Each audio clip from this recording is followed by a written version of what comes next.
사랑하는 여러분, 오늘 하루 하나님의 크신 축복과 은혜가 당신의 삶을 환하게 비추기를 진심으로 기도합니다. 그 사랑이 당신의 모든 발걸음을 인도하고 당신의 마음을 평안과 기쁨으로 가득 채우기를 바랍니다. 매일 깊은 말씀으로 하루의 시작과 끝을 주 안에서 평안하고 싶으시다면 구독 버튼을 눌러주세요. 이 말씀이 당신의 하루의 감사와 힘이 되었다면 좋아요로 응답해주세요. 오늘의 말씀에 응답하는 당신의 마음을 담아 주님 감사합니다를 또는 함께 나누실 기도 제목이 있다면 남겨주세요. 함께 기도하겠습니다. 당신의 고백이 공동체의 기도의 불씨가 되어 더욱 크게 타오를 것입니다. 이 귀한 은혜의 말씀이 필요한 모든 분과 공유하러 축복의 통로가 되어 주시길 부탁드립니다. 혹시 이런 경험 있으신가요? 하루가 너무 힘들어서 기도할 힘도 없는 밤, 피곤해서 눈도 제대로 못 뜨는데 기도를 해야 할까요? 아니면 그냥 자도 하나님이 이해하실까요? 감사할 것이 하나도 없는 것 같은 날에도 감사 기도를 해야 할까요? 도대체 잠들기 전 기도가 그렇게 중요한 걸까요? 오늘 이 모든 질문에 성경이 주는 놀라운 답을 함께 나누겠습니다. 여러분, 우리는 하루를 살아갑니다. 아침에 눈을 뜨면서부터 밤에 잠들 때까지 수많은 일들이 일어납니다. 좋은 일도 있고 힘든 일도 있습니다. 기쁜 순간도 있고 슬픈 순간도 있습니다. 그런데 하루가 끝나갈 무렵 우리는 어떤 상태가 됩니까? 대부분은 지쳐 있습니다. 몸도 마음도 영혼도 피곤합니다. 특히 우리 50대, 60대, 70대 분들은 더욱 그렇지 않습니까? 젊을 때처럼 기운이 넘치지 않습니다. 하루만 일해도 온몸이 쑤시고 아픕니다. 그런데 바로 그 순간 침대에 누워 눈을 감기 직전에 해야 할 일이 있습니다. 그것이 바로 감사기도입니다. 목사님, 그게 뭐가 그렇게 중요합니까? 피곤한데 그냥 자면 안 됩니까? 하나님도 우리가 피곤한 걸 아시지 않습니까? 이런 질문들이 마음속에서 올라옵니다. 정말 그렇습니다. 하나님은 우리의 피곤함을 아십니다. 우리의 연약함을 아십니다. 그런데도 불구하고 하나님은 우리에게 말씀하십니다. 범사에 감사하라. 쉬지 말고 기도하라. 이것은 단순한 권면이 아닙니다. 이것은 우리의 생명과 직결된 영적 원리입니다. 제가 목회하면서 수많은 성도님들을 만났습니다. 그분들의 삶을 보면서 발견한 놀라운 사실이 있습니다. 잠들기 전 감사 기도를 습관으로 가진 분들과 그렇지 않은 분들의 삶이 완전히 달랐습니다.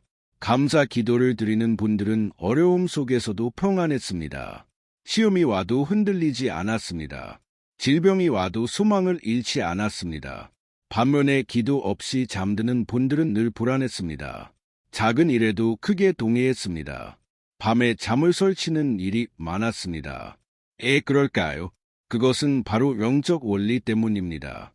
잠들기 전 감사 기도는 단순히 하나님께 감사를 표현하는 것 이상의 의미가 있습니다.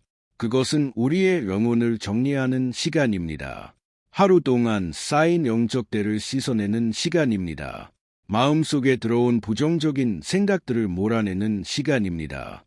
그리고 하나님의 은혜로 다시 채워지는 시간입니다. 오늘 저는 여러분과 함께 잠들기 전 감사 기도의 7가지 놀라운 비밀을 나누고자 합니다. 이 7가지는 제가 성경을 묵상하고 연구하면서 발견한 것들입니다. 그리고 실제로 수많은 성도님들의 삶에서 확인된 것들입니다. 이것을 알고 실천하시면 여러분의 삶이 완전히 달라질 것입니다. 아무리 힘들고 피곤해도 이 감사기도만큼은 꼭 드리게 될 것입니다. 왜냐하면 이것이 얼마나 큰 축복인지 알게 되실 것이기 때문입니다. 자, 그럼 함께 시작해 보겠습니다. 준비되셨습니까? 여러분의 마음을 활짝 여시고 하나님의 음성에 귀를 기울여 주시기 바랍니다. 여러분, 우리는 언제 하나님을 가장 절실하게 찾습니까? 힘들 때입니다. 악할 때입니다. 피곤할 때입니다. 바로 그 순간이 하나님께 가장 가까이 갈 수 있는 순간입니다. 세상은 우리에게 말합니다. 강해야 한다. 약함을 드러내지 마라. 그런데 하나님의 나라는 정반대입니다. 약할 때 강함이 온전해집니다. 피곤할 때 하나님의 능력이 나타납니다. 고린도후서 12장 9절에서 10절을 보십시오. 내 은혜가 내게 족하도다. 이는 내 능력이 약한 데서 온전하려짐이라. 그러므로 도리어 크게 기뻐함으로 나의 여러 약한 것들에 대하여 자랑하리니 이는 그리스도의 능력이 내게 머물게 하려 함이라. 그러므로 내가 그리스도를 위하여 약한 것들과 능력과 궁핍과 박해와 공고를 기뻐하느니 이는 내가 약한 그때 강함이라. 이 말씀을 깊이 묵상해 보십시오. 여기서 약한이라는 단어는 헬라어로 아스트네아입니다. 이 단어의 어원을 살펴보면 힘이 없다, 무력하다는 의미를 담고 있습니다. 단순히 육체적 연약함만이 아니라 정신적, 영적 무기력함까지 포함하는 포괄적인 개념입니다. 바울은 이 서신을 고린도 교회에 보냈는데 당시 고린도는 그리스의 상업 중심지였습니다. 부유하고 강하고 자신만한 사람들이 많았던 도시였습니다. 그런 문화 속에서 바울은 역설적으로 약함의 능력을 선포합니다. 이것은 단순한 위로의 말씀이 아닙니다. 이것은 하나님 나라의 핵심 원리입니다. 인간의 강함이 무너질 때 하나님의 강함이 드러납니다. 인간의 지혜가 끝날 때 하나님의 지혜가 시작됩니다. 신학적으로 보면 이것은 은혜의 역설입니다. 우리가 완전히 비워질 때 하나님의 은혜가 가득 채워집니다. 우리가 모든 것을 놓아버릴 때 하나님이 모든 것을 붙들어 주십니다. 문학적으로 이 구절은 대조법을 사용하고 있습니다. 악한 데서 온전하여짐, 약할 때 강함이라는 표현은 인간의 논리로는 이해할 수 없는 역설입니다. 하지만 이것이 바로 복음의 핵심입니다. 그렇다면 현대를 살아가는 우리에게 이 말씀은 어떤 의미입니까? 특히 하루를 마감하며 지쳐있는 우리에게 이 말씀은 무엇을 말합니까? 바로 이것입니다. 여러분이 지금 침대에 누워 있습니다. 온몸이 쑤시고 아픕니다. 기도할 힘도 없습니다. 그런데 바로 그 순간이 하나님의 능력이 임할 최적의 순간입니다. 여러분의 힘이 완전히 고갈되었기 때문입니다. 여러분의 노력이 끝났기 때문입니다. 이제 하나님이 일하실 차례입니다. 제가 아는 한 집사님의 이야기를 들려드리겠습니다. 김순자 집사님은 67세이셨고 남편과 사별한 후 혼자 사시는 분이셨습니다. 슬하에 두 아들이 있었지만 멀리 타지에서 생활하고 있었습니다. 집사님은 작은 분식집을 운영하시면서 생계를 이어가고 계셨습니다. 매일 아침 5시에 일어나 장을 보고 6시부터 밤 10시까지 가게를 운영하셨습니다. 제가 처음 집사님을 만난 것은 어느 수 예배 후였습니다. 예배가 끝나고 집사님이 제게 다가오셨습니다. 얼굴에는 깊은 피로가 역력했고 눈은 충혈되어 있었습니다. 목사님, 상담 좀 해주실 수 있으세요? 물론입니다. 집사님, 무슨 일이신가요? 요즘 너무 힘들어서 몸도 마음도 너무 쳐서 기도도 잘 안 돼요. 어떻게 힘드신데요? 가게 일이 너무 바빠서 매일 밤 11시에나 집에 들어가요. 씻고 나면 12시가 넘고 그러면 너무 피곤해서 그냥 쓰러지듯이. 우리는 한참을 대화를 나눴습니다. 집사님은 특히 잠들기 전 기도를 못 드리는 것에 대해 죄책감을 느끼고 계셨습니다. 젊었을 때는 매일 밤 1시간씩 기도했는데 이제는 그럴 힘이 없다는 것이었습니다. 제가 말씀드렸습니다. 집사님, 지금 그 피곤하신 상태가 오히려 하나님께 가까이 갈 수 있는 기회입니다. 무슨 말씀이세요? 집사님이 힘이 있을 때는 집사님의 힘으로 기도하셨습니다. 하지만 지금은 힘이 없지 않습니까? 바로 그때 하나님의 힘으로 기도할 수 있습니다. 집사님의 눈에서 눈물이 흘러내렸습니다. 그날 이후 집사님은 잠들기 전 아주 짧은 기도를 시작하셨습니다. 하나님, 오늘 하루도 지켜주셔서 감사합니다. 저는 너무 피곤합니다. 이제 주님께 모든 것을 맡깁니다. 단 3문장이었습니다. 30초도 걸리지 않는 기도였습니다. 하지만 놀라운 일이 일어났습니다. 2주 후 집사님이 다시 찾아오셨는데 얼굴이 완전히 달라져 있었습니다. 목사님, 신기한 일이 일어났어요. 무슨 일인데요? 그 짧은 기도를 드리고 나면 마음이 너무 편안해져요. 잠도 깊이 자고 아침에 일어나면 기운이 나요. 그렇습니까? 하나님께서 집사님의 약함 가운데 역사하신 거예요. 그리고 또 하나 신기한 게 있어요. 전에는 가게 일이 너무 힘들게만 느껴졌는데 요즘은 그 일 속에서 하나님을 만나요. 어떻대요? 손님들이 들어올 때마다 하나님이 보내신 분이구나 하는 생각이 들어요. 그래서 더 정성껏 음식을 만들게 되고요. 6개월이 지난 후 집사님의 간증은 더욱 놀라웠습니다. 가게 매출이 30%나 늘었고 단골 손님들이 크게 늘었다는 것이었습니다. 무엇보다 집사님 자신이 건강해지셨습니다. 의사, 선생님도 놀랄 정도로 혈압과 혈당 수치가 좋아졌습니다. 집사님은 고백하셨습니다. 목사님, 제가 깨달은 게 있어요. 제 힘으로 살려고 했을 때는 너무 힘들었어요. 하지만 제 약함을 인정하고 하나님께 맡기니까 오히려 힘이 나더라고. 사랑하는 여러분, 이것이 바로 약함의 능력입니다. 여러분이 지금 피곤하십니까? 그것은 저주가 아니라 축복의 기회입니다. 여러분이 지금 힘이 없으십니까? 그것은 문제가 아니라 하나님을 만날 수 있는 통로입니다. 오늘 밤 침대에 누우실 때 이렇게 기도해 보세요. 하나님, 저는 지금 너무 피곤합니다. 하지만 이 약함 가운데 주님의 강함을 경험하기 원합니다. 단 한 문장이라도 괜찮습니다. 그 짧은 기도가 여러분의 삶을 완전히 바꿔놓을 것입니다. 하루를 살다 보면 우리 마음속에 많은 것들이 쌓입니다. 좋은 것들도 있지만 나쁜 것들도 많습니다. 누군가의 말에 상처받은 기억, 억울했던 일, 화났던 순간, 두려웠던 경험들이 마음속에 쌓여갑니다. 이것들을 그냥 두고 잠들면 어떻게 됩니까? 그것들이 우리 무의식 속으로 내려갑니다. 그리고 우리의 꿈을 방해하고 우리의 영혼을 어지럽힙니다. 아침에 일어나도 개운하지 않고 지부둥합니다. 그런데 잠들기 전 감사 기도는 이 모든 것을 깨끗이 씻어냅니다. 데살로니가전서 5장 16절에서 18절을 보십시오. 항상 기뻐하라. 쉬지 말고 기도하라. 범사에 감사하라. 이것이 그리스도 예수 안에서 너희를 향하신 하나님의 뜻이니라. 이 말씀에서 범사에라는 단어에 주목해 보십시오. 헬라어 원문에서는 엔판티라고 표현되어 있습니다. 엔은 안에서라는 뜻이고 판티는 모든 것이라는 뜻입니다. 직역하면 모든 것 안에서 감사하라는 의미입니다. 좋은 일만 감사하라는 것이 아닙니다. 나쁜 일 속에서도 감사할 것을 찾으라는 것입니다. 이 서신은 바울이 데살로니가 교회에 보낸 편지입니다. 당시 데살로니가 교회 성도들은 심한 박해를 받고 있었습니다. 믿음 때문에 직장을 잃고 가족에게 버림받고 생명의 위협을 받는 상황이었습니다. 그런 그들에게 바울은 범사에 감사하라고 말합니다. 이것은 상황을 외면하라는 것이 아닙니다. 고통을 느끼지 말라는 것도 아닙니다. 오히려 그 고통 한가운데서 하나님의 선하심을 보라는 것입니다. 신학적으로 이것은 섭리적 감사라고 부릅니다. 모든 일에는 하나님의 선한 계획이 있다는 믿음에 기반한 감사입니다. 로마서 8장 28절이 이것을 뒷받침합니다.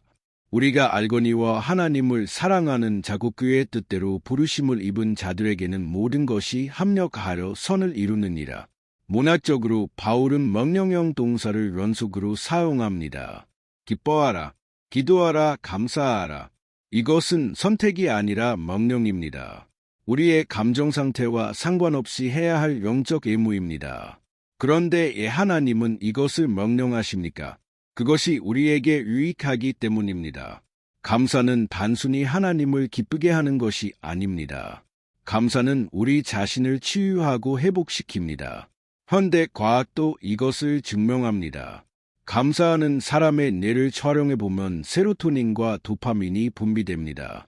이것은 행복 호르몬이라고 불리는 물질들입니다. 반대로 불평하고 원망하는 사람의 뇌에서는 코르티솔이 분비됩니다. 이것은 스트레스 호르몬입니다. 즉, 감사는 우리의 몸과 마음을 건강하게 만듭니다. 박영애 권사님의 이야기를 들려드리겠습니다. 박 권사님은 62세이셨고 평생 남편의 폭과 무시 속에서 살아오신 분이었습니다. 남편은 술을 마시면 항상 권사님을 비난하고 모욕했습니다. 당신은 아무것도 못해 밥도 제대로 못하고 집안일도 엉망이야. 권사님은 평생 이런 말을 들으며 살았습니다. 그러다 보니 자존감이 많이 낮아져 있었습니다. 우울증 진단도 받았고 불면증으로 고생하고 계셨습니다. 제가 권사님을 처음 만난 것은 새벽 기도에서였습니다. 기도하시는데 눈물만 흘리시고 말씀이 나오지 않으셨습니다. 예배 후 조용히 말씀을 나눴습니다. 권사님, 요즘 많이 힘드시죠? 목사님, 저는 하루하루가 지옥 같아요. 남편이 하는 말들이 너무 아파요. 그렇군요. 얼마나 힘드셨을까요? 그런데 더 힘든 건 제 마음이에요.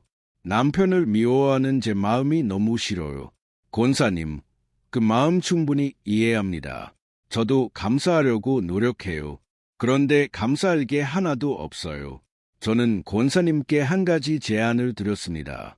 권사님, 오늘 밤부터 잠들기 전에 아주 작은 것 하나만 감사해 보세요. 작은 것이요. 네, 예를 들어 오늘 밥을 먹을 수 있어서 감사합니다라든지 오늘 숨을 쉴 수 있어서 감사합니다 같은 거요. 그렇게 작은 것도 괜찮나요? 물론입니다. 감사는 크기가 아니라 진심이 중요합니다.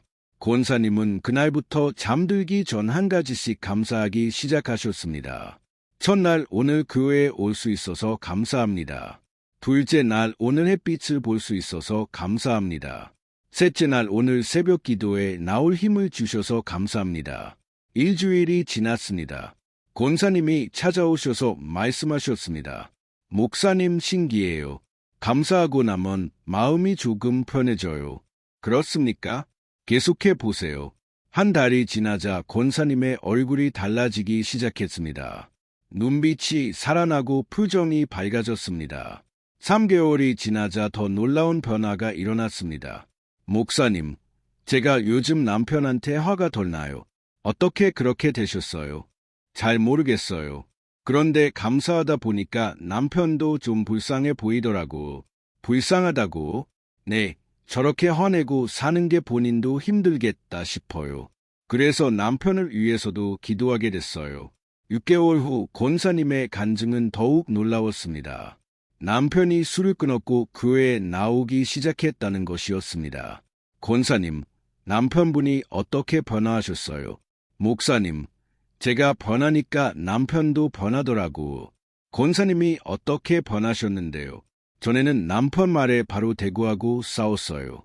그런데 요즘은 그냥 미소 짓고 넘어가요. 어떻게 그렇게 하실 수 있으세요? 매일 밤 감사하다 보니까 마음의 여유가 생기더라고. 남편 말에 이 일이 반응할 필요가 없다는 걸 알게 됐어요. 1년 후 권사님 부부는 새벽 기도에 나오셨습니다. 남편분도 권사가 되셨고 부부가 함께 봉사하는 모습을 보게 됐습니다. 권사님은 간증하셨습니다. 매일 밤 감사 기도가 제 인생을 완전히 바꿔 놓았어요. 감사하면서 제 마음속 쓰레기들이 다 청소된 거예요. 미움도 원망도 분노도 다 사라졌어요. 사랑하는 여러분, 이것이 바로 감사의 능력입니다. 감사는 우리 영혼을 깨끗이 청소합니다. 하루 동안 쌓인 모든 부정적인 감정들을 씻어냅니다. 그리고 하나님의 사랑과 평안으로 채워줍니다. 오늘 밤부터 잠들기 전 단 한 가지만 감사해 보세요. 아무리 작은 것이라도 괜찮습니다. 그 작은 감사가 여러분의 영혼을 정화시킬 것입니다. 그리고 내일 아침 여러분은 새로운 사람으로 깨어날 것입니다. 밤은 어둡습니다. 육체의 눈으로는 아무것도 보이지 않습니다. 그런데 신기하게도 밤이 되면 별이 보입니다. 낮에는 보이지 않던 별들이 밤이 되면 반짝입니다. 우리 삶도 마찬가지입니다. 어두운 시간, 힘든 순간에 오히려 하나님의 은혜가 더 밝게 빛납니다. 그런데 많은 사람들이 어둠만 보고 별을 보지 못합니다. 문제만 보고 은혜를 보지 못합니다. 감사는 바로 이 영적 시력을 회복시켜 줍니다. 시편 42편 8절을 보십시오. 낮에는 여호와께서 그의 인자하심을 베푸시고 밤에는 그의 찬송이 내게 있어 생명의 하나님께 기도하리로다. 이 시편은 고라 자손의 시입니다. 고라는 광야에서 모세를 거역하다가 땅이 갈라져 삼켜진 사람입니다. 민수기 16장에 그 사건이 기록되어 있습니다. 고라의 자손들은 아버지의 죄 때문에 평생 수치와 아픔을 안고 살았습니다. 사람들은 그들을 보며 수근거렸을 것입니다. 저 사람들 고라의 자손이야. 하나님을 거역한 사람의 후손이지. 그런데 놀랍게도 고라 자손은 하나님을 원망하지 않았습니다. 오히려 하나님을 찬양했습니다. 이 시편에서 그들은 고백합니다. 밤에는 그의 찬송이 내게 있어 밤은 그들에게 가장 어두운 시간이었을 것입니다. 낮에는 사람들 눈을 피해 바쁘게 살 수 있었지만 밤이 되면 혼자 남았습니다. 그때 아버지의 죄, 자신의 수치, 사람들의 멀시가 밀려왔을 것입니다. 그런데 그들은 그 밤에 찬송했습니다. 어떻게 그럴 수 있었습니까? 그들은 어둠 속에서 빛을 보는 법을 알았기 때문입니다. 히브리어 원문을 보면 찬송이라는 단어는 시라입니다. 이것은 단순히 노래하는 것이 아니라 애치다, 선포하다는 의미를 포함합니다. 즉 고라 자손은 어둠 속에서 하나님의 선하심을 소리내어 선포한 것입니다. 보이지 않는 은혜를 믿음으로 고백한 것입니다. 신학적으로 이것은 역설적 믿음입니다. 상황이 좋을 때 믿는 것은 쉽습니다. 하지만 상황이 나쁠 때도 믿는 것, 그것이 진짜 믿음입니다. 히브리서 11장 1절이 말합니다. 믿음은 바라는 것들의 실상이요 보이지 않는 것들의 증거니 고라 자손은 보이지 않는 하나님의 은혜를 믿음으로 보았습니다. 그리고 그것을 고백했습니다.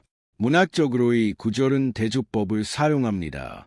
낮에는 대비 밤에는 낮의 인자심과 밤의 찬송을 병렬시킴으로써 하나님의 은혜가 24시간 내내 계속됨을 보여줍니다. 현대를 사는 우리에게의 말씀은 무엇을 의미합니까? 특히 하루를 마감하며 어둠 속에 누워있는 우리에게 이것은 무엇을 말합니까? 바로 이것입니다.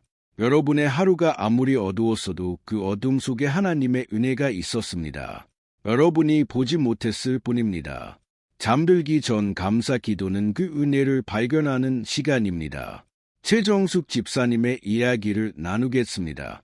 최 집사님은 58세셨고 유방암 3기 판정을 받으신 분이었습니다. 의사 선생님은 말씀하셨습니다. 항암 치료를 받으셔야 합니다. 6개월 정도 힘든 시간이 될 겁니다. 집사님은 충격을 받으셨습니다. 평생 건강하게 살았는데 갑자기 암 선고를 받으신 것입니다. 더 큰 충격은 따로 있었습니다. 항암 치료 비용이 1,000만 원이 넘었는데 집에 여유 자금이 없었습니다. 남편은 실직 상태였고 두 딸은 대학생이었습니다. 집사님은 절망했습니다. 하나님의 저에게 이런 일이 일어납니까? 제가 무슨 잘못을 했습니까? 밤마다 눈물로 베개를 적셨습니다. 잠도 오지 않았고 식욕도 없었습니다. 하루하루가 고통이었습니다. 그러던 어느 날 새벽 기도에 나오셨습니다. 그날 제가 전한 말씀이 시편 42편이었습니다. 밤에는 그의 찬송이 내게 있어 설교를 듣는데 집사님의 마음에 이상한 감동이 밀려왔습니다. 그래, 나도 이 밤에 하나님을 찬송해야겠다. 그날 밤부터 집사님은 새로운 기도를 시작하셨습니다. 잠들기 전 암 때문에 고통스러운 상황 속에서도 감사할 것을 찾기 시작한 것입니다. 첫날 밤 집사님은 한참을 생각하셨습니다. 감사할 게 뭐가 있지? 암에 걸렸는데 돈도 없는데. 그런데 문득 한 가지가 떠올랐습니다. 하나님, 그래도 제가 숨을 쉴 수 있어서 감사합니다. 작은 감사였습니다. 하지만 그 기도를 드리는 순간 마음의 평안이 찾아왔습니다. 둘째 날 밤에는 이렇게 기도했습니다. 하나님, 제 곁에 남편과 딸들이 있어서 감사합니다. 셋째 날 밤에는 이렇게 기도했습니다. 하나님, 좋은 병원에서 치료받을 수 있어서 감사합니다. 넷째 날 밤에는 이렇게 기도했습니다. 하나님, 저를 위해 기도해주는 교회 식구들이 있어서 감사합니다. 일주일이 지나자 놀라운 일이 일어났습니다. 집사님의 마음이 달라지기 시작한 것입니다. 전에는 암만 보였는데 이제는 은혜가 보이기 시작했습니다. 한 달이 지나자 더 놀라운 일이 일어났습니다. 교회 성도님들이 자발적으로 헌금을 모아 주셨습니다. 집사님, 우리가 모은 거예요. 치료비로 쓰세요. 봉투 안에는 800만 원이 들어 있었습니다. 집사님은 그 자리에서 눈물을 쏟으셨습니다. 하나님, 이렇게까지 하실 줄은 몰랐습니다. 감사합니다. 3개월 후 첫 번째 검사 결과가 나왔습니다. 암세포가 현저히 줄어들었다는 것이었습니다. 의사 선생님도 놀라셨습니다.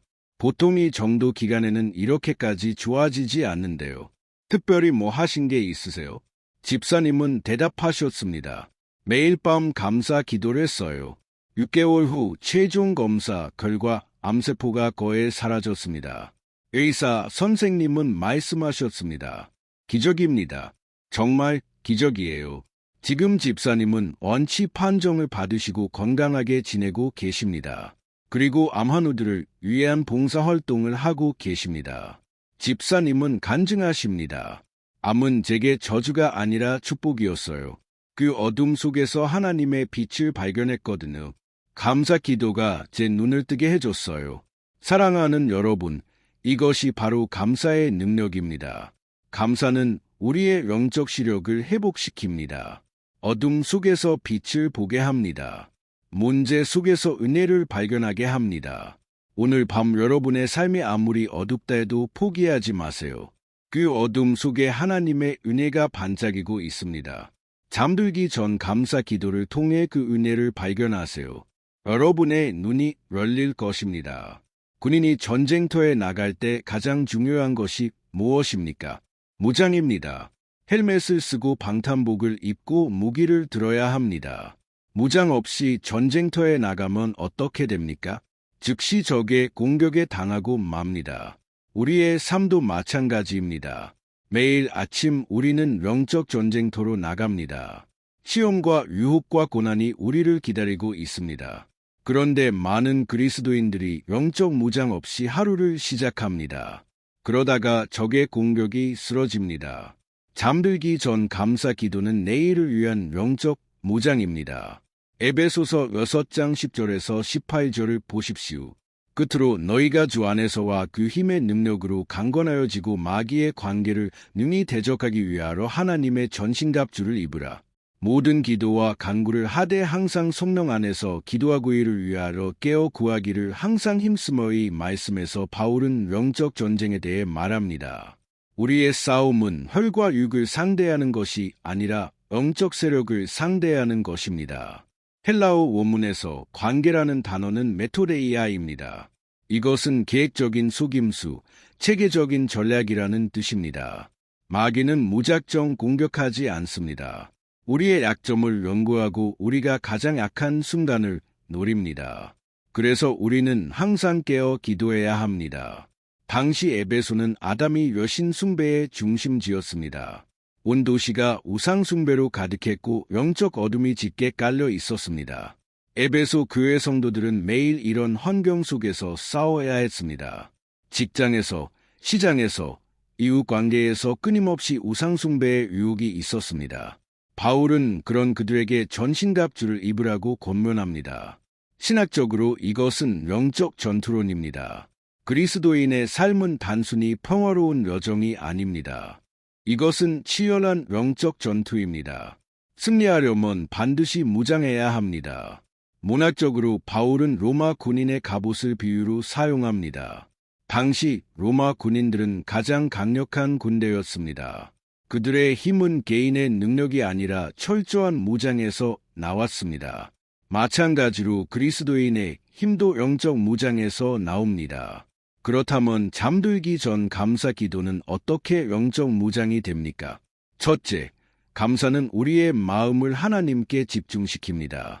둘째, 감사는 우리의 믿음을 강화시킵니다.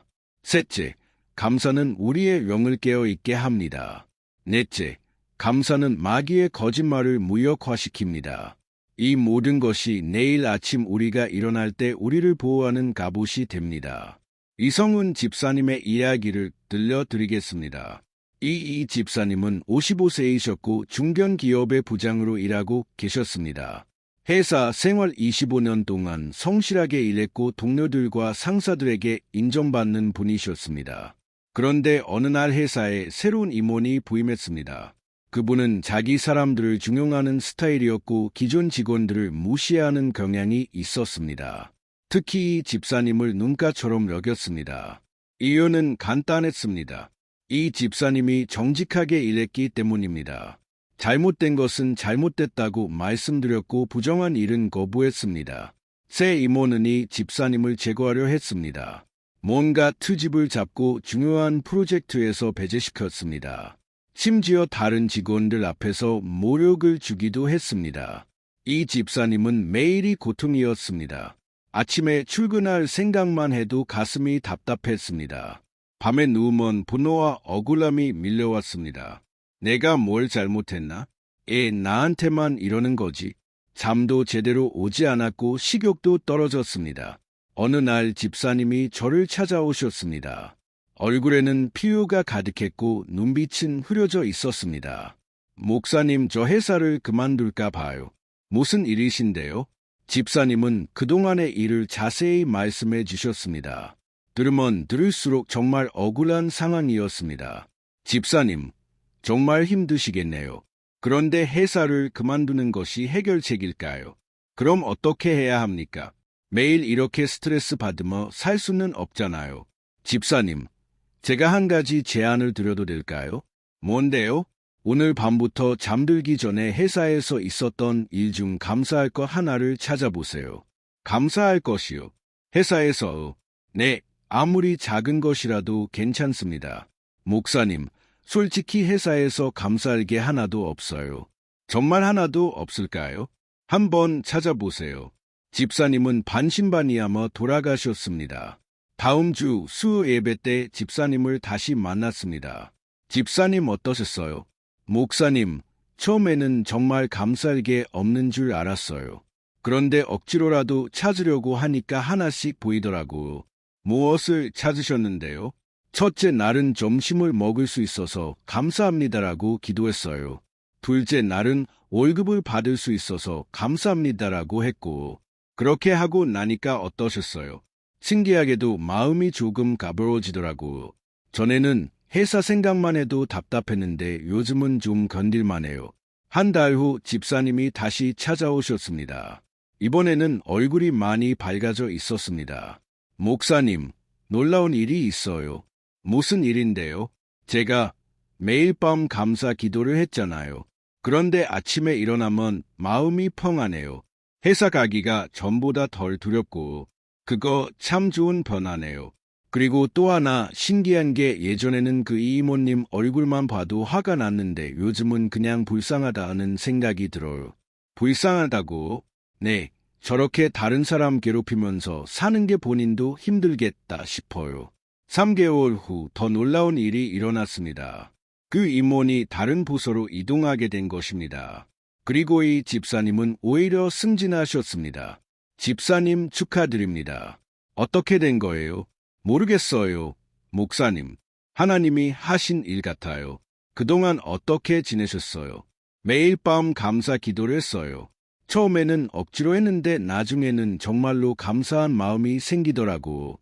구체적으로 어떤 변화가 있었나요? 예전에는 아침에 일어나면 오늘 또 무슨 일이 생기려나 하고 불안했어요. 그런데 요즘은 오늘도 하나님이 함께 하시겠지 않은 확신이 생겨요. 그게 바로 영적 무장입니다. 집사님, 영적 무장이요. 네, 집사님이 매일 밤 감사 기도로 영적 갑옷을 입은 거예요. 그래서 아침에 일어날 때 이미 무장된 상태로 하루를 시작하신 거죠. 6개월 후 이 집사님은 부서장이 되셨습니다. 그리고 회사에서 가장 존경받는 리더 중 한 분이 되셨습니다. 집사님은 간증하십니다. 매일 밤 감사기도가 저를 완전히 바꿔 놓았어요. 그냥 잠들었다면 분노와 불안으로 가득한 상태로 아침을 맞이했을 거예요. 하지만 감사하고 잠들면 평안과 확신으로 아침을 시작하게 돼요.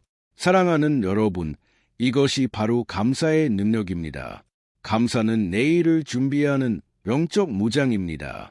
오늘 밤 감사하고 잠들면 내일 아침 여러분은 이미 무장된 상태로 깨어날 것입니다. 어떤 시험이 와도 넘어지지 않을 것입니다. 어떤 유혹이 와도 흔들리지 않을 것입니다. 오늘 밤부터 잠들기 전 반드시 감사 기도를 드리세요. 그것이 내일 여러분을 지키는 갑옷이 될 것입니다. 사람과 사람 사이의 관계에서 가장 중요한 것이 무엇입니까? 대화입니다. 대화가 끊어지면 관계도 끊어집니다. 아무리 가까운 사이라도 대화하지 않으면 멀어집니다. 하나님과 우리의 관계도 마찬가지입니다. 기도는 하나님과의 대화입니다. 그런데 많은 그리스도인들이 기도를 일방적인 요청으로만 생각합니다. 하나님, 이것 주세요. 저것 주세요. 이것은 대화가 아니라 요구입니다. 진정한 대화는 주고받는 것입니다. 감사는 바로 이 대화의 시작점입니다.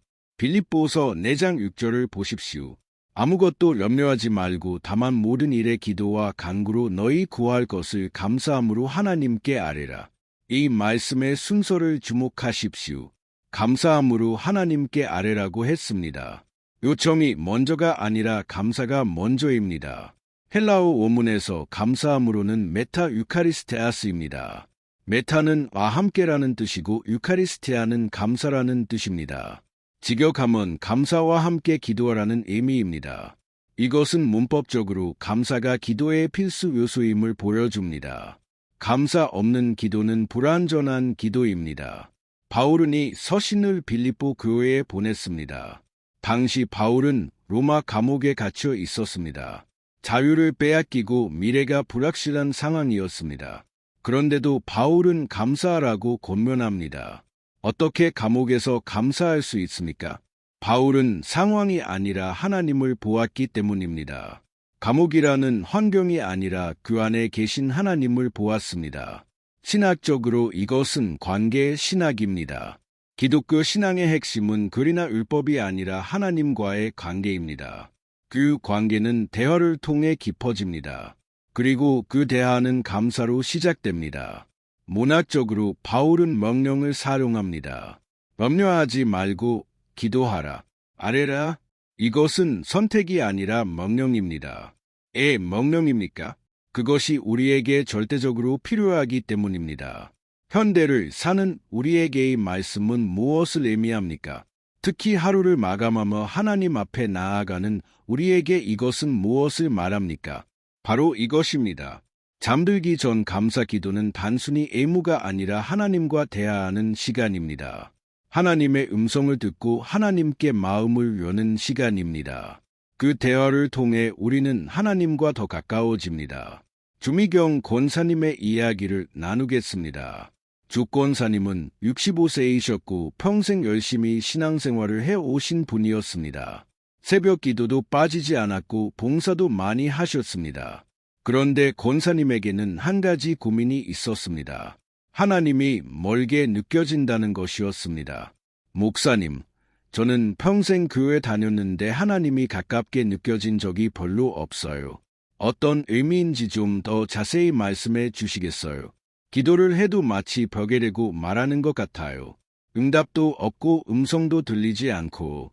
기도를 어떻게 하시는데요? 주로 제 필요를 구하죠.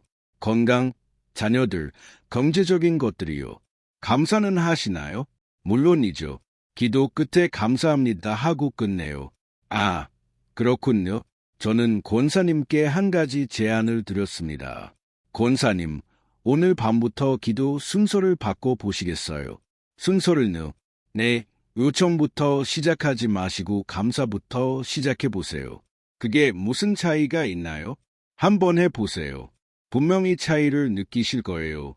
권사님은 그날 밤부터 새로운 방식으로 기도하기 시작하셨습니다. 침대에 누워서 하루를 돌아보며 감사할 것들을 찾았습니다. 첫날 밤 하나님, 오늘 따뜻한 햇살을 주셔서 감사합니다. 맛있는 식사를 할 수 있어서 감사합니다. 건강하게 하루를 보낼 수 있어서 감사합니다. 감사를 하는데 이상한 일이 일어났습니다. 마음이 따뜻해지는 것이었습니다. 둘째 날 밤도 감사로 기도를 시작했습니다.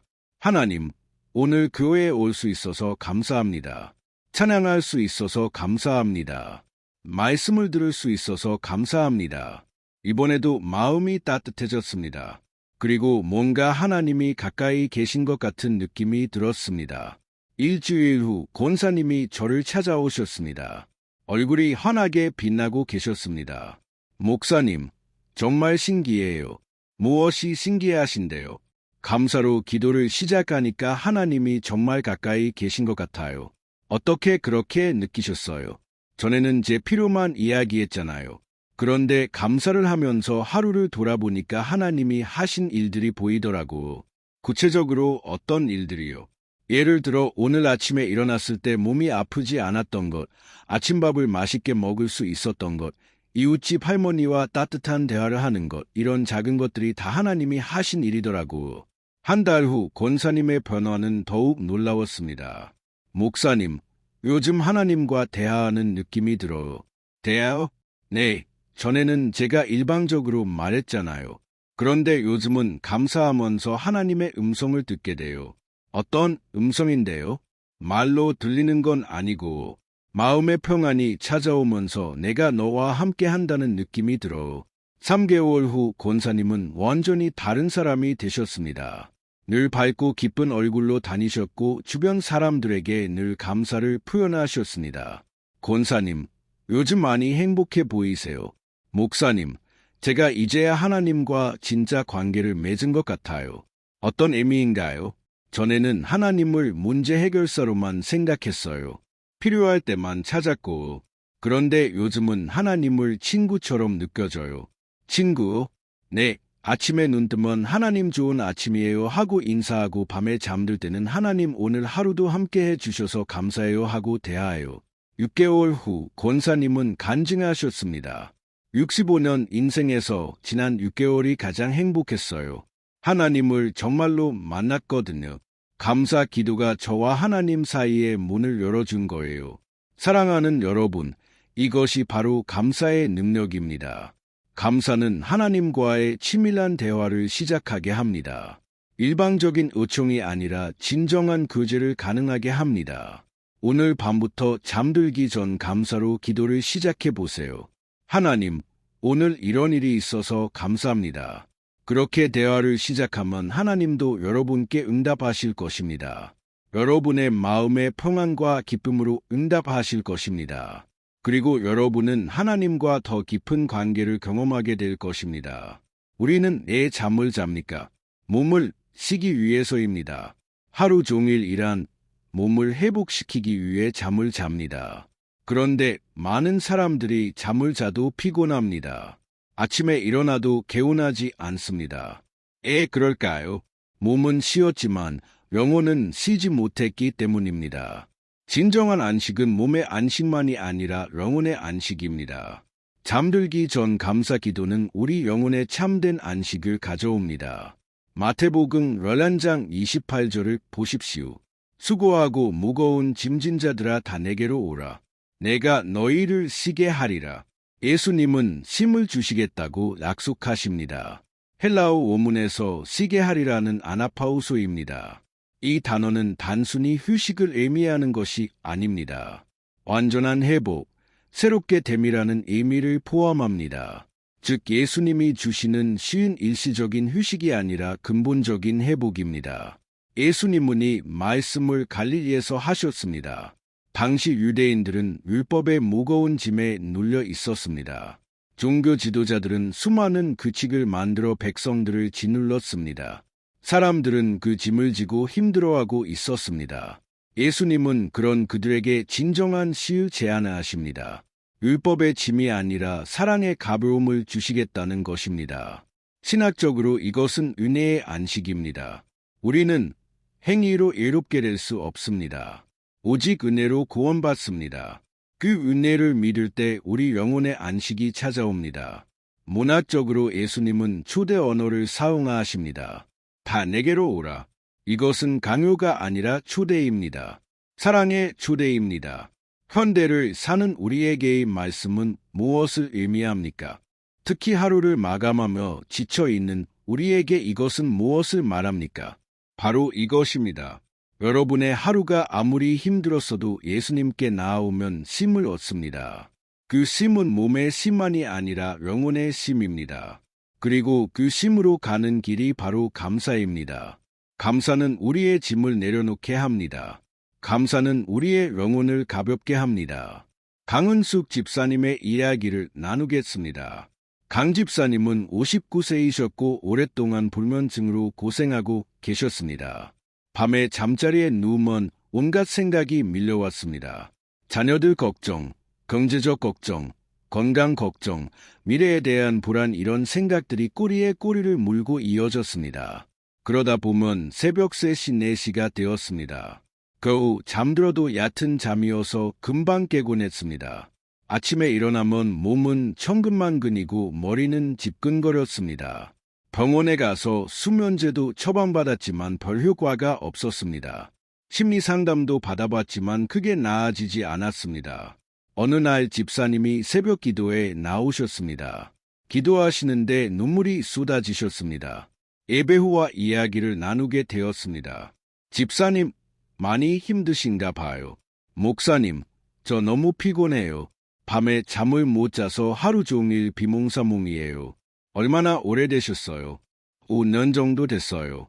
처음에는 가끔 그랬는데 점점 심해져서 요즘은 거의 매일 밤 잠을 못 자요. 무슨 생각 때문에 잠을 못 주무시나요? 걱정이요. 온갖 걱정이 다 떠올라요. 우리는 한참을 대화를 나눴습니다. 집사님의 걱정 목록은 끝이 없었습니다. 그런데 재미있는 것은 그 걱정들 대부분이 아직 일어나지 않은 일들이었습니다. 제가 말씀드렸습니다. 집사님, 오늘 밤부터 잠자리에 누워서 걱정되신 감사를 해보시겠어요? 감사요? 무엇을 감사하나요? 오늘 하루 동안 있었던 좋은 일들을 떠올려 보세요. 아무리 작은 것이라도 괜찮습니다. 그게 잠을 자는데 도움이 될까요? 한번 해보세요. 분명히 변화가 있을 거예요. 집사님은 반신반의하며 돌아가셨습니다. 다음 주에 만났을 때 집사님의 얼굴이 조금 밝아져 있었습니다. 목사님, 신기한 일이 있어요. 무슨 일인데요? 첫날 밤에 침대에 누워서 감사할 것을 찾으려고 했어요. 그런데 처음에는 아무것도 생각나지 않더라고요. 그래도 억지로라도 찾으려고 했죠. 오늘 밥을 먹을 수 있어서 감사합니다라고 기도했어요. 그러고 나서는요, 또 찾았어요. 오늘 날씨가 좋아서 감사합니다. 오늘 친구와 통화할 수 있어서 감사합니다. 이렇게요. 그렇게 하니까 어떠셨어요? 놀랍게도 마음이 편안해지더라고요. 그리고 그날 밤 오랜만에 푹 잤어요. 한 달 후 집사님은 완전히 달라져 계셨습니다. 얼굴에 생기가 돌고 목소리도 힘차졌습니다. 집사님, 요즘 어떠세요? 목사님, 제가 요즘 정말 잘 자요. 거짓말 안 하고 매일 밤 8시간씩 자요. 정말요? 어떻게 그렇게 되셨어요? 매일 밤 감사 기도를 해요. 처음에는 3-4가지만 감사했는데 요즘은 10가지도 넘게 감사해요. 10가지나요? 네, 하루를 돌아보면 감사할 게 정말 많아요. 전에는 걱정만 했는데 이제는 감사할 것들이 보여요. 3개월 후 집사님은 간증을 하셨습니다. 저는 5년 동안 불면증으로 고생했습니다. 수면제도 먹어봤고 상담도 받아봤지만 소용없었습니다. 그런데 감사기도가 저를 완전히 바꿔 놓았습니다. 어떻게 바뀌셨나요? 전에는 밤에 누우면 걱정이 밀려와서 잠을 못 잤어요. 그런데 요즘은 감사가 밀려와요. 하루 동안 있었던 좋은 일들이 떠오르면서 마음이 따뜻해지고 평안해져요. 그러면 어느새 잠들어 있어요. 깊은 잠을 자고 아침에 일어나면 몸도 마음도 상쾌해요. 6개월 후 집사님은 수면제를 완전히 끊으셨습니다. 의사 선생님도 놀라셨습니다. 어떻게 하신 거예요? 5년 동안 안 되던 게 갑자기 좋아졌네요. 집사님은 대답하셨습니다. 매일 밤 감사 기도를 했어요. 그게 저를 치유했어요. 지금 집사님은 매일 밤 깊은 잠을 주무시고 계십니다. 그리고 주변 불면증 환자들에게 감사 기도를 권하고 계십니다. 집사님은 간증하십니다. 감사는 제 영혼에 진정한 안식을 가져다 줬어요. 걱정을 몰아내고 평안을 채워줬어요. 이제 저는 예수님이 주시는 참된 쉼을 경험하고 있어요. 사랑하는 여러분, 이것이 바로 감사의 능력입니다. 감사는 우리 영혼에 참된 안식을 가져옵니다. 걱정과 불안을 몰아내고 평안과 기쁨을 채워줍니다. 오늘 밤 잠자리에 누우실 때 걱정하지 마세요. 대신 감사하세요. 하루 동안 있었던 좋은 일들을 떠올리며 하나님께 감사하세요. 그러면 여러분의 영혼에 참된 안식이 찾아올 것입니다. 깊은 잠을 주무실 수 있을 것입니다. 그리고 내일 아침 상쾌하게 일어나실 수 있을 것입니다. 습관이 무엇입니까? 반복적으로 하는 행동이 자동화된 것입니다. 좋은 습관은 우리를 성공으로 인이다. 나쁜 습관은 우리를 실패로 인이다. 영적 삶도 마찬가지입니다. 좋은 영적 습관을 가진 사람은 영적으로 승리합니다. 나쁜 영적 습관을 가진 사람은 영적으로 패배합니다. 잠들기 전 감사 기도는 우리를 평생 영적 승리로 이끄는 습관입니다. 데살로니가전서 5장 18절을 다시 한번 보십시오. 범사에 감사하라. 이것이 그리스도 예수 안에서 너희를 향하신 하나님의 뜻이니라. 범사에라는 말에 주목하십시오. 이것은 가끔이 아니라 항상입니다. 좋을 때만이 아니라 나쁠 때도입니다. 편할 때만이 아니라 힘들 때도입니다. 감사는 일회성 이벤트가 아니라 평생의 습관이어야 합니다. 헬라어 원문에서의 문장은 현재 명령형입니다. 이것은 지금 당장 시작하고 계속하라는 의미입니다. 한 번 하고 마는 것이 아니라 지속적으로 하라는 것입니다. 바울은 데살로니가 성도들에게 이것을 명령합니다. 당시 그들은 박해받고 있었습니다. 믿음 때문에 고난을 겪고 있었습니다. 그런 그들에게 범사에 감사하라고 말하는 것은 비현실적으로 보일 수 있습니다. 하지만 바울은 이것이 하나님의 뜻이라고 분명히 밝힙니다. 선택사안이 아니라 필수사안입니다. 신학적으로 이것은 성화의 과정입니다. 우리는 구원받는 순간 의롭게 되지만 거룩해지는 것은 평생의 과정입니다. 그 과정에서 가장 중요한 것이 바로 습관입니다. 경건한 습관을 통해 우리는 점점 그리스도를 닮아갑니다. 문학적으로 바울은 단호한 어조를 사용합니다. 이것이 하나님의 뜻이니라. 협상의 여지가 없습니다. 변명의 여지도 없습니다. 오직 순종해야 할 명령입니다. 현대를 사는 우리에게의 말씀은 무엇을 의미합니까? 특히 평생 신앙생활을 해야 하는 우리에게 이것은 무엇을 말합니까? 바로 이것입니다. 잠들기 전 감사 기도를 평생의 습관으로 만들려는 것입니다.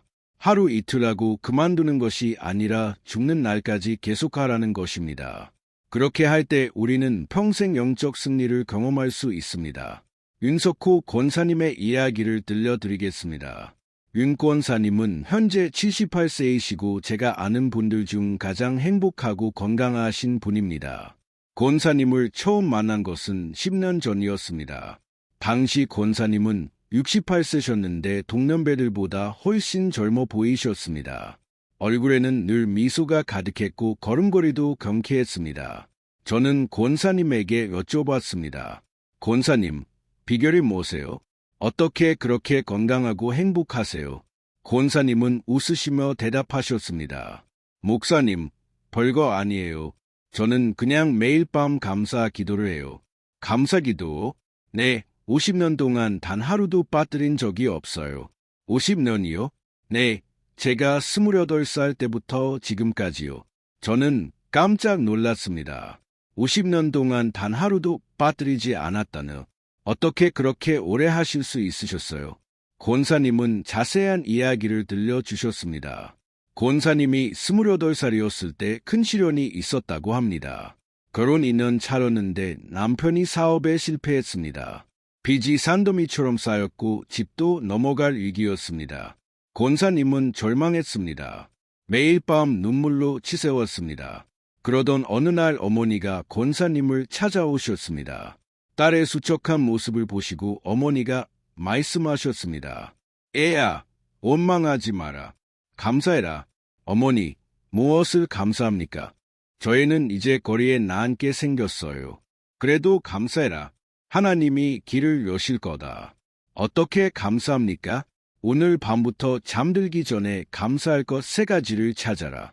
그리고 그것을 하나님께 감사해라. 권사님은 어머니 말씀대로 그날 밤부터 시작했습니다. 처음에는 정말 어려웠습니다. 감사할 것이 하나도 보이지 않았습니다. 하지만 억지로라도 찾았습니다. 하나님, 오늘 밥을 먹을 수 있어서 감사합니다. 지붕 아래에서 잘 수 있어서 감사합니다. 남편이 살아 있어서 감사합니다. 일주일이 지났습니다. 조금씩 마음이 편안해지기 시작했습니다. 한 달이 지났습니다. 희망이 보이기 시작했습니다. 석 달이 지났습니다.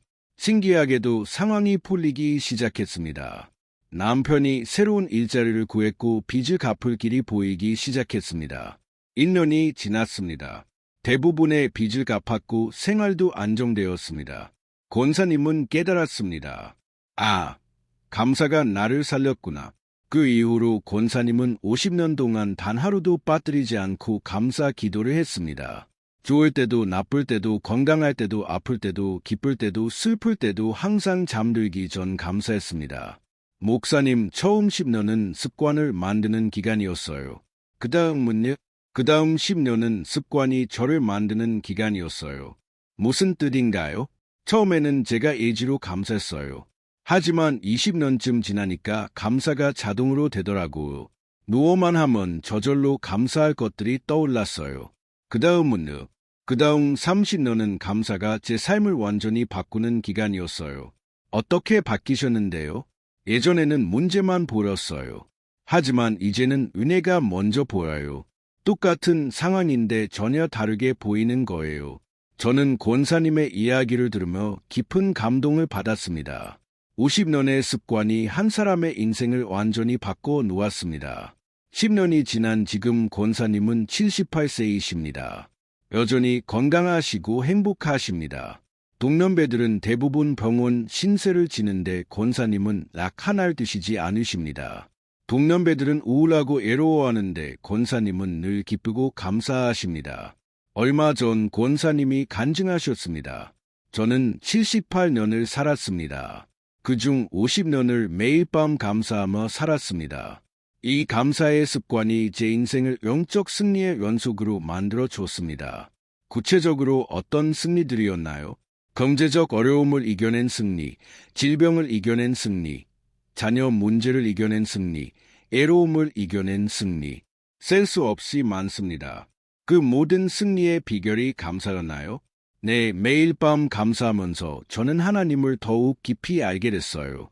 그분의 신실하심을, 그분의 사랑을, 그분의 능력을 경험했어요. 후배들에게 한 말씀 해주세요. 젊은 분들에게 꼭 말씀드리고 싶어요. 오늘 밤부터 감사 기도를 시작하세요. 하루 이틀이 아니라 평생 하세요. 그것이 여러분의 인생을 완전히 바꿀 겁니다. 사랑하는 여러분, 이것이 바로 감사의 능력입니다. 감사는 일회성 이벤트가 아니라 평생의 습관입니다. 그 습관이 우리를 영적 승리로 인이다. 오늘 밤부터 시작하세요.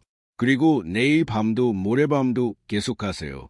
10년, 20년, 50년 계속하세요. 그러면 여러분은 윤권사님처럼 평생 영적 승리를 경험하게 될 것입니다. 나이가 들어도 건강하고 행복할 것입니다. 어떤 시련이 와도 이겨낼 것입니다. 이것이 바로 하나님이 우리에게 원하시는 삶입니다. 사랑하는 여러분, 지금까지 잠들기 전 감사 기도의 7가지 놀라운 비밀을 함께 나눴습니다. 첫째, 피곤한 순간이야말로 하나님께 더 가까이 갈 수 있는 기회입니다. 우리의 약함 가운데 하나님의 강함이 온전히 나타납니다. 둘째, 감사는 우리 영혼을 정리하는 영적 청소입니다. 하루 동안 쌓인 모든 부정적인 감정들을 씻어내고 평안으로 채웁니다. 셋째, 감사는 어둠 속에서 빛을 발견하는 영적 시력입니다. 문제만 보이던 눈이 열려 은혜를 보게 됩니다. 넷째, 감사는 내일을 준비하는 영적 무장입니다. 오늘 밤 감사하고 잠들면 내일 아침 무장된 상태로 깨어납니다. 다섯째, 감사는 하나님과의 친밀한 대화의 시작입니다. 일방적인 요청이 아니라 진정한 교제를 가능하게 합니다. 여섯째, 감사는 영혼의 참된 안식을 가져옵니다. 걱정과 불안을 몰아내고 깊은 평안과 잠을 선물합니다. 일곱째, 감사는 영적 승리를 보장하는 평생 습관입니다. 매일 감사하는 삶이 우리를 평생 승리로 이끕니다. 여러분, 오늘 밤부터 이 감사 기도를 시작하시겠습니까? 아무리 힘들어도 아무리 피곤해도 단 한 가지만 감사해 보세요. 하나님, 오늘도 숨 쉴 수 있어서 감사합니다. 이 짧은 기도가 여러분의 삶을 완전히 바꿔놓을 것입니다. 처음에는 어려울 수 있습니다. 감사할 것이 보이지 않을 수 있습니다. 하지만 포기하지 마세요. 억지로라도 찾으세요. 아주 작은 것이라도 괜찮습니다. 일주일만 해보세요. 분명히 변화를 느끼실 것입니다. 한 달을 해보세요. 여러분의 삶이 달라지기 시작할 것입니다. 1년을 해보세요. 여러분은 완전히 새로운 사람이 될 것입니다. 50년을 해보세요. 여러분의 인생 전체가 영적 승리의 연속이 될 것입니다. 오늘 이 말씀이 여러분의 마음에 와닿았다면 좋아요 버튼을 눌러주세요. 그리고 아래 댓글에 오늘 밤부터 감사합니다라고 써주세요. 이것은 단순한 댓글이 아니라 하나님 앞에서의 타짐입니다. 여러분의 고백이 여러분을 책임감 있게 만들 것입니다. 또한 이 영상을 주변 분들과 공유해 주세요. 더 많은 분들이 잠들기 전 감사 기도의 축복을 경험할 수 있도록 말입니다. 하나님께서 여러분과 함께 하십니다. 오늘 밤 여러분이 침대에 누울 때 하나님이 함께 계십니다. 여러분의 감사를 기다리고 계십니다. 여러분의 기도를 들으시고 응답하실 것입니다. 잠들기 전 그 짧은 순간 하나님께 감사를 드리세요. 그러면 여러분의 밤은 평안할 것이고 여러분의 내일은 축복받을 것입니다. 하나님의 은혜가 여러분과 여러분의 가정에 늘 함께하기를 기도합니다. 오늘 밤도 내일 밤도 평생 동안 감사하며 사시기를 축복합니다. 우리는 언제 하나님을 가장 절실하게 찾습니까? 힘들 때입니다. 악할 때입니다. 피곤할 때입니다. 바로 그 순간이 하나님께 가장 가까이 갈 수 있는 순간입니다. 세상은 우리에게 말합니다. 강해야 한다. 약함을 드러내지 마라. 그런데 하나님의 나라는 정반대입니다. 약할 때 강함이 온전해집니다. 피곤할 때 하나님의 능력이 나타납니다. 고린도후서 12장 9절에서 10절을 보십시오. 내 은혜가 내게 족하도다. 이는 내 능력이 약한 데서 온전하여짐이라. 그러므로 도리어 크게 기쁨으로 나의 여러 약한 것들 대하여 자랑하리니 이는 그리스도의 능력이 내게 머물게 하려 함이라. 그러므로 내가 그리스도를 위하여 약한 것들과 능력과 궁핍과 박해와 곤고를 기뻐하노니 이는 내가 약한 그때 강함이라. 이 말씀을 깊이 묵상해 보십시오. 여기서 약한이라는 단어는 헬라어로 아스트네아입니다. 이 단어의 어원을 살펴보면 힘이 없다, 무력하다는 의미를 담고 있습니다. 단순히 육체적 연약함만이 아니라 정신적, 영적 무기력함까지 포함하는 포괄적인 개념입니다. 바울은 이 서신을 고린도 교회에 보냈는데 당시 고린도는 그리스의 상업 중심지였습니다. 부유하고 강하고 자신만만한 사람들이 많았던 도시였습니다. 그런 문화 속에서 바울은 역설적으로 약함의 능력을 선포합니다. 이것은 단순한 위로의 말씀이 아닙니다. 이것은 하나님 나라의 핵심 원리입니다. 인간의 강함이 무너질 때 하나님의 강함이 드러납니다. 인간의 지혜가 끝날 때 하나님의 지혜가 시작됩니다. 신학적으로 보면 이것은 은혜의 역설입니다. 우리가 완전히 비워질 때 하나님의 은혜가 가득 채워집니다. 우리가 모든 것을 놓아버릴 때 하나님이 모든 것을 붙들어 주십니다. 문학적으로 이 구절은 대조법을 사용하고 있습니다. 약한 데서 온전하여짐, 약할 때 강함이라는 표현은 인간의 논리로는 이해할 수 없는 역설입니다. 하지만 이것이 바로 복음의 핵심입니다. 그렇다면 현대를 살아가는 우리에게의 말씀은 어떤 의미입니까? 특히 하루를 마감하며 지쳐있는 우리에게의 말씀은 무엇을 말합니까? 바로 이것입니다. 여러분이 지금 침대에 누워 있습니다.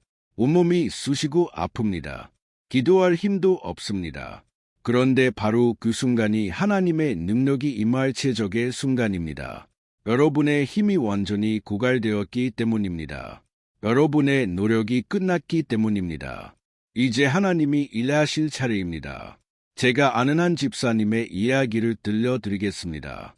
김순자 집사님은 67세이셨고 남편과 사별한 후 혼자 사시는 분이셨습니다. 슬하에 두 아들이 있었지만 멀리 타지에서 생활하고 있었습니다. 집사님은 작은 분식집을 운영하시면서 생계를 이어가고 계셨습니다. 매일 아침 5시에 일어나 장을 보고 6시부터 밤 10시까지 가게를 운영하셨습니다. 제가 처음 집사님을 만난 것은 어느 수요 예배 후였습니다. 예배가 끝나고 집사님이 제게 다가오셨습니다. 얼굴에는 깊은 피로가 역력했고 눈은 충혈되어 있었습니다. 목사님, 상담 좀 해 주실 수 있으세요? 물론입니다.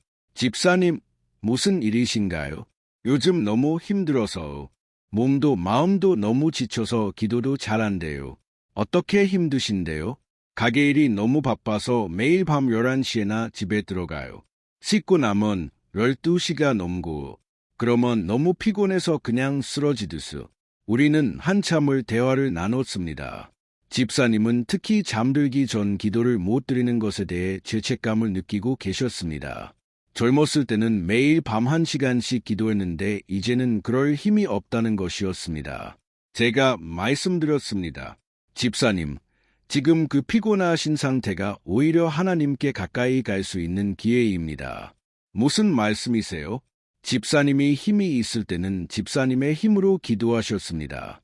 하지만 지금은 힘이 없지 않습니까?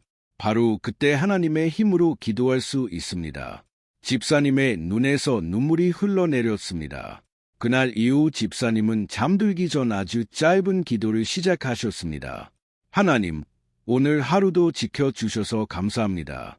저는 너무 피곤합니다. 이제 주님께 모든 것을 맡깁니다.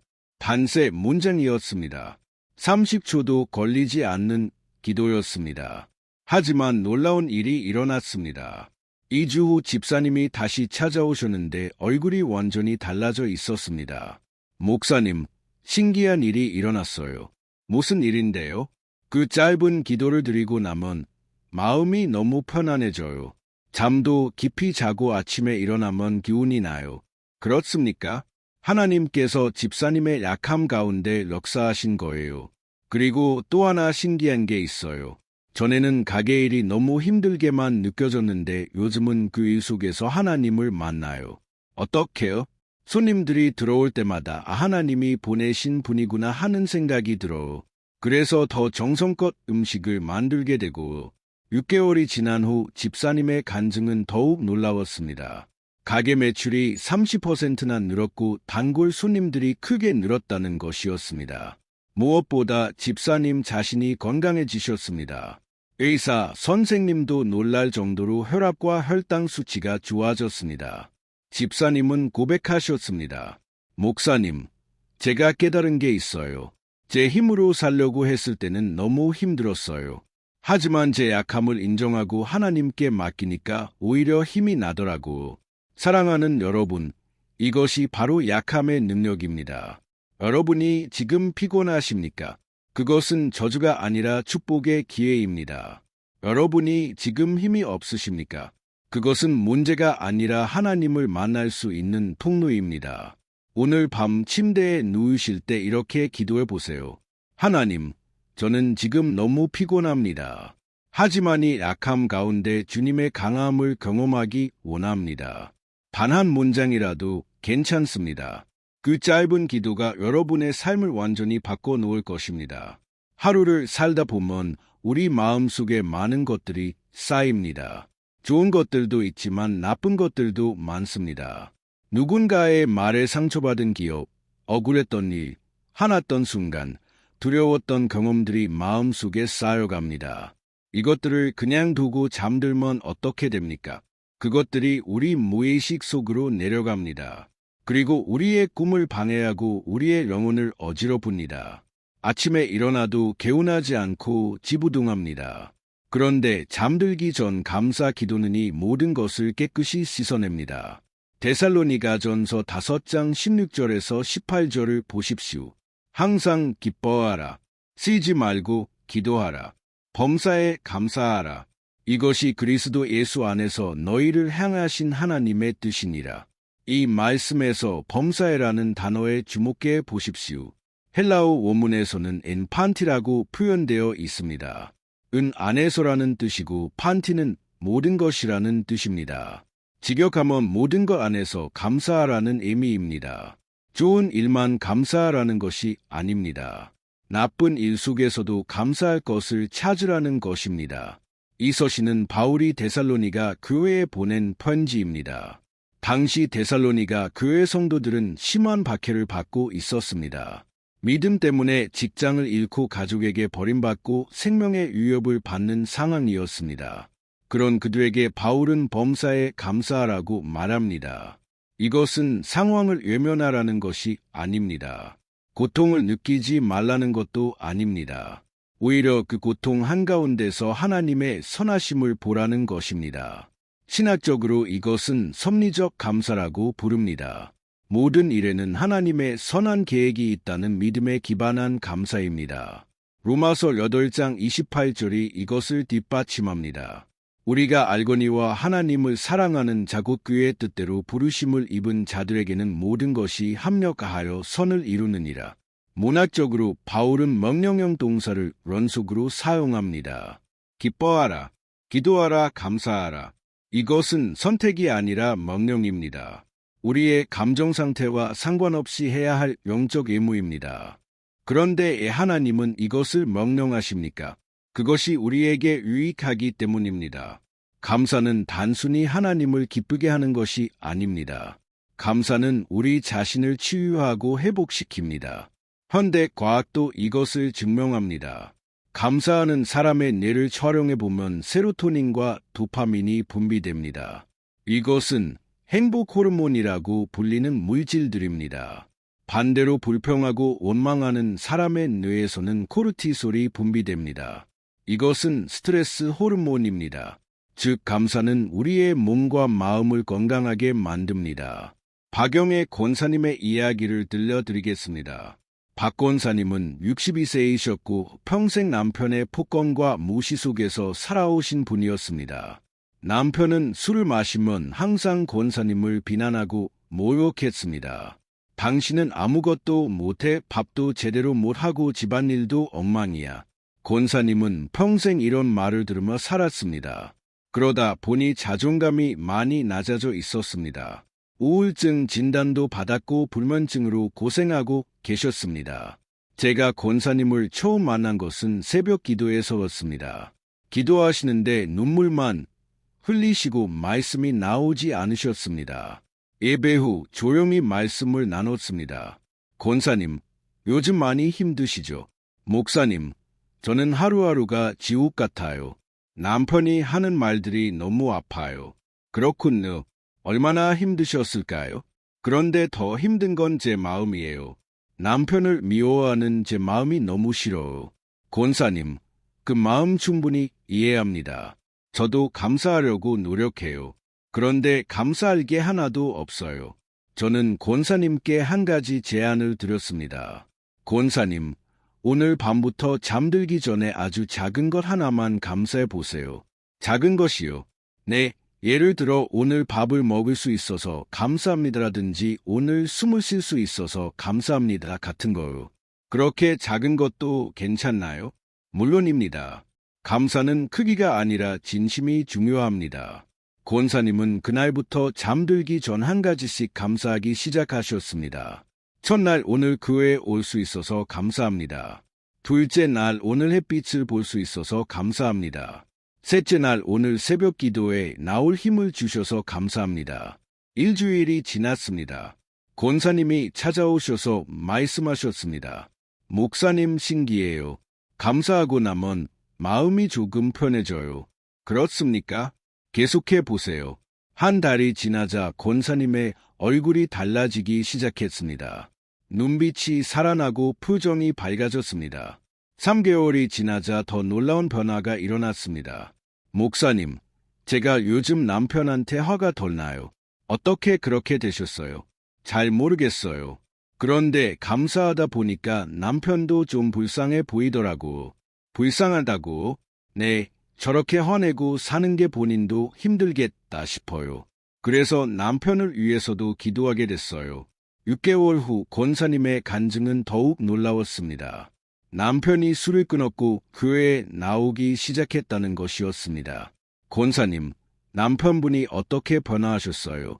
목사님, 제가 변하니까 남편도 변하더라고. 권사님이 어떻게 변하셨는데요? 전에는 남편 말에 바로 대꾸하고 싸웠어요. 그런데 요즘은 그냥 미소 짓고 넘어가요.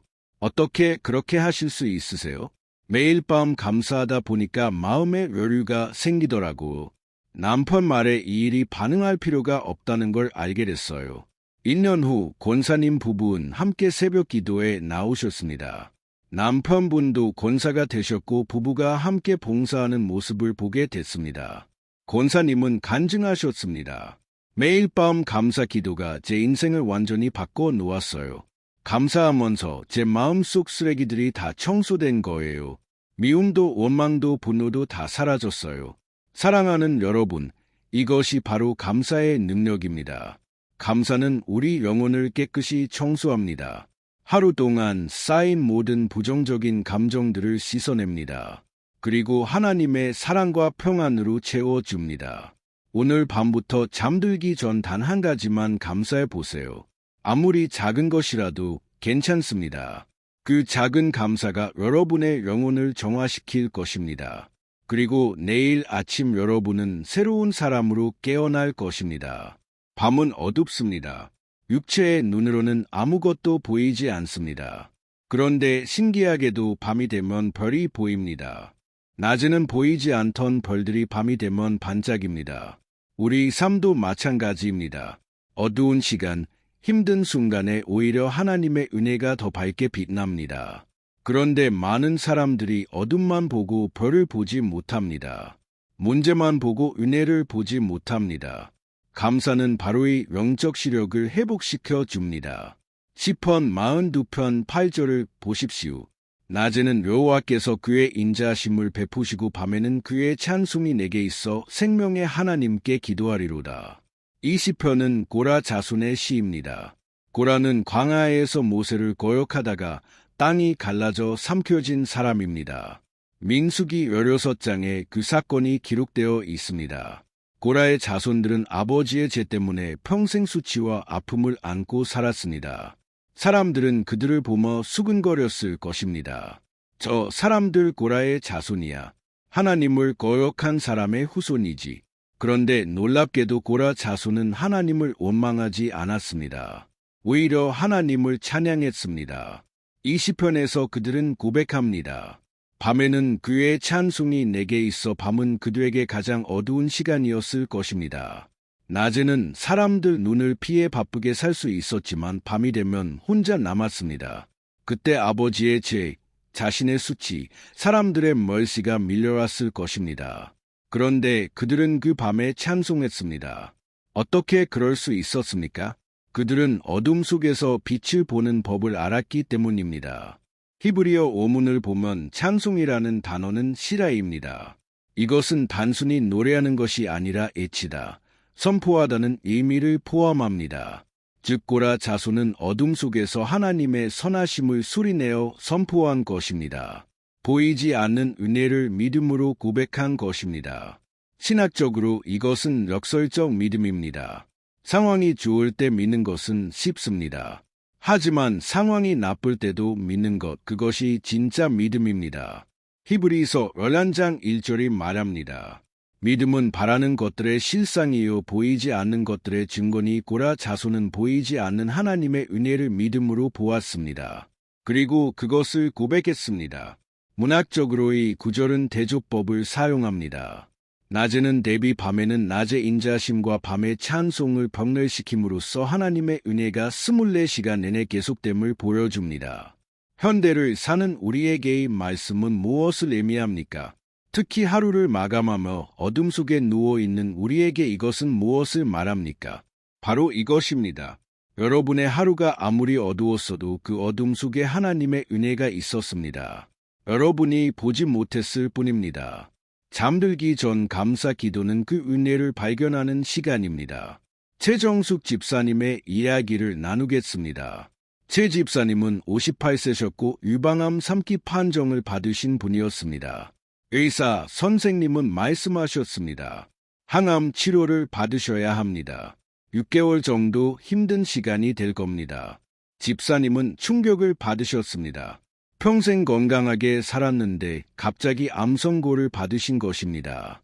더 큰 충격은 따로 있었습니다. 항암 치료 비용이 1천만 원이 넘었는데 집에 여유 자금이 없었습니다. 남편은 실직 상태였고 두 딸은 대학생이었습니다. 집사님은 절망했습니다. 하나님 왜 저에게 이런 일이 일어납니까? 제가 무슨 잘못을 했습니까? 밤마다 눈물로 베개를 적셨습니다. 잠도 오지 않았고 식욕도 없었습니다. 하루하루가 고통이었습니다.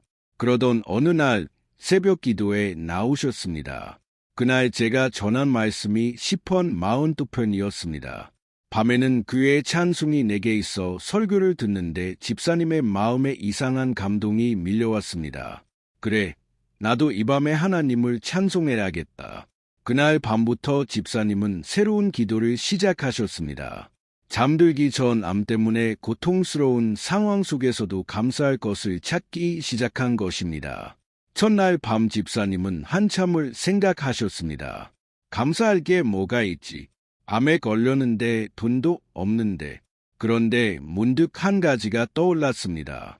하나님, 그래도 제가 숨을 쉴 수 있어서 감사합니다. 작은 감사였습니다. 하지만 그 기도를 드리는 순간 마음의 평안이 찾아왔습니다. 둘째 날 밤에는 이렇게 기도했습니다. 하나님, 제 곁에 남편과 딸들이 있어서 감사합니다. 셋째 날 밤에는 이렇게 기도했습니다. 하나님, 좋은 병원에서 치료받을 수 있어서 감사합니다. 넷째 날 밤에는 이렇게 기도했습니다. 하나님, 저를 위해 기도해주는 교회 식구들이 있어서 감사합니다. 일주일이 지나자 놀라운 일이 일어났습니다. 집사님의 마음이 달라지기 시작한 것입니다. 전에는 앞만 보였는데 이제는 은혜가 보이기 시작했습니다. 한 달이 지나자 더 놀라운 일이 일어났습니다. 교회 성도님들이 자발적으로 헌금을 모아 주셨습니다. 집사님, 우리가 모은 거예요. 치료비로 쓰세요. 봉투 안에는 800만 원이 들어 있었습니다. 집사님은 그 자리에서 눈물을 쏟으셨습니다. 하나님, 이렇게까지 하실 줄은 몰랐습니다. 감사합니다. 3개월 후 첫 번째 검사 결과가 나왔습니다. 암세포가 현저히 줄어들었다는 것이었습니다. 의사 선생님도 놀라셨습니다. 보통 이 정도 기간에는 이렇게까지 좋아지지 않는데요. 특별히 뭐 하신 게 있으세요? 집사님은 대답하셨습니다. 매일 밤 감사 기도를 했어요. 6개월 후 최종 검사 결과 암세포가 거의 사라졌습니다. 의사 선생님은 말씀하셨습니다. 기적입니다. 정말 기적이에요. 지금 집사님은 완치 판정을 받으시고 건강하게 지내고 계십니다. 그리고 암환우들을 위한 봉사활동을 하고 계십니다. 집사님은 간증하십니다. 암은 제게 저주가 아니라 축복이었어요. 그 어둠 속에서 하나님의 빛을 발견했거든요. 감사 기도가 제 눈을 뜨게 해줬어요. 사랑하는 여러분, 이것이 바로 감사의 능력입니다. 감사는 우리의 영적 시력을 회복시킵니다. 어둠 속에서 빛을 보게 합니다. 문제 속에서 은혜를 발견하게 합니다. 오늘 밤 여러분의 삶이 아무리 어둡다 해도 포기하지 마세요. 그 어둠 속에 하나님의 은혜가 반짝이고 있습니다. 잠들기 전 감사 기도를 통해 그 은혜를 발견하세요. 여러분의 눈이 열릴 것입니다. 군인이 전쟁터에 나갈 때 가장 중요한 것이 무엇입니까? 무장입니다. 헬멧을 쓰고 방탄복을 입고 무기를 들어야 합니다. 무장 없이 전쟁터에 나가면 어떻게 됩니까? 즉시 적의 공격에 당하고 맙니다. 우리의 삶도 마찬가지입니다. 매일 아침 우리는 영적 전쟁터로 나갑니다. 시험과 유혹과 고난이 우리를 기다리고 있습니다. 그런데 많은 그리스도인들이 영적 무장 없이 하루를 시작합니다. 그러다가 적의 공격이 쓰러집니다. 잠들기 전 감사 기도는 내일을 위한 영적 무장입니다. 에베소서 6장 10절에서 18절을 보십시오. 끝으로 너희가 주 안에서와 그 힘의 능력으로 강건하여지고 마귀의 관계를 능히 대적하기 위하여 하나님의 전신갑주를 입으라. 모든 기도와 간구를 하되 항상 성령 안에서 기도하고 이를 위하여 깨어 구하기를 항상 힘쓰머이 말씀에서 바울은 영적 전쟁에 대해 말합니다. 우리의 싸움은 혈과 육을 상대하는 것이 아니라 영적 세력을 상대하는 것입니다. 헬라어 원문에서 관계라는 단어는 메토데이아입니다. 이것은 계획적인 속임수, 체계적인 전략이라는 뜻입니다. 마귀는 무작정 공격하지 않습니다. 우리의 약점을 연구하고 우리가 가장 약한 순간을 노립니다. 그래서 우리는 항상 깨어 기도해야 합니다. 당시 에베소는 아담이 여신 숭배의 중심지였습니다. 온 도시가 우상 숭배로 가득했고 영적 어둠이 짙게 깔려 있었습니다. 에베소 교회 성도들은 매일 이런 환경 속에서 싸워야 했습니다. 직장에서, 시장에서, 이웃관계에서 끊임없이 우상 숭배의 유혹이 있었습니다. 바울은 그런 그들에게 전신갑주를 입으라고 권면합니다. 신학적으로 이것은 영적 전투론입니다. 그리스도인의 삶은 단순히 평화로운 여정이 아닙니다. 이것은 치열한 영적 전투입니다. 승리하려면 반드시 무장해야 합니다. 문학적으로 바울은 로마 군인의 갑옷을 비유로 사용합니다. 당시 로마 군인들은 가장 강력한 군대였습니다. 그들의 힘은 개인의 능력이 아니라 철저한 무장에서 나왔습니다. 마찬가지로 그리스도인의 힘도 영적 무장에서 나옵니다. 그렇다면 잠들기 전 감사 기도는 어떻게 영적 무장이 됩니까? 첫째, 감사는 우리의 마음을 하나님께 집중시킵니다. 둘째, 감사는 우리의 믿음을 강화시킵니다. 셋째, 감사는 우리의 영을 깨어 있게 합니다. 넷째, 감사는 마귀의 거짓말을 무력화시킵니다. 이 모든 것이 내일 아침 우리가 일어날 때 우리를 보호하는 갑옷이 됩니다. 이성훈 집사님의 이야기를 들려드리겠습니다. 이 집사님은 55세이셨고 중견기업의 부장으로 일하고 계셨습니다. 회사 생활 25년 동안 성실하게 일했고 동료들과 상사들에게 인정받는 분이셨습니다. 그런데 어느 날 회사에 새로운 임원이 부임했습니다. 그분은 자기 사람들을 중용하는 스타일이었고 기존 직원들을 무시하는 경향이 있었습니다. 특히 이 집사님을 눈가시처럼 여겼습니다. 이유는 간단했습니다. 이 집사님이 정직하게 일했기 때문입니다. 잘못된 것은 잘못됐다고 말씀드렸고 부정한 일은 거부했습니다. 새 임원은 이 집사님을 제거하려 했습니다. 온갖 트집을 잡고 중요한 프로젝트에서 배제시켰습니다. 심지어 다른 직원들 앞에서 모욕을 주기도 했습니다. 이 집사님은 매일이 고통이었습니다. 아침에 출근할 생각만 해도 가슴이 답답했습니다. 밤에 누우면 분노와 억울함이 밀려왔습니다. 내가 뭘 잘못했나? 나한테만 이러는 거지. 잠도 제대로 오지 않았고 식욕도 떨어졌습니다. 어느 날 집사님이 저를 찾아오셨습니다. 얼굴에는 피로가 가득했고 눈빛은 흐려져 있었습니다. 목사님, 저 회사를 그만둘까 봐요. 무슨 일이신데요? 집사님은 그동안의 일을 자세히 말씀해 주셨습니다. 들으면 들을수록 정말 억울한 상황이었습니다. 집사님, 정말 힘드시겠네요. 그런데 회사를 그만두는 것이 해결책일까요? 그럼 어떻게 해야 합니까? 매일 이렇게 스트레스 받으며 살 수는 없잖아요. 집사님, 제가 한 가지 제안을 드려도 될까요? 뭔데요?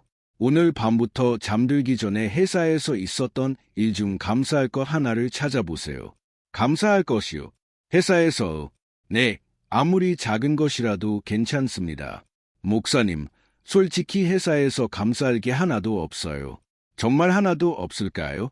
한번 찾아보세요. 집사님은 반신반의하며 돌아가셨습니다. 다음 주 수요 예배 때 집사님을 다시 만났습니다. 집사님 어떠셨어요? 목사님, 처음에는 정말 감사할 게 없는 줄 알았어요. 그런데 억지로라도 찾으려고 하니까 하나씩 보이더라고요. 무엇을 찾으셨는데요? 첫째 날은 점심을 먹을 수 있어서 감사합니다라고 기도했어요. 둘째 날은 월급을 받을 수 있어서 감사합니다라고 했고, 그렇게 하고 나니까 어떠셨어요? 신기하게도 마음이 조금 가벼워지더라고. 전에는 회사 생각만 해도 답답했는데 요즘은 좀 건딜만해요. 한 달 후 집사님이 다시 찾아오셨습니다.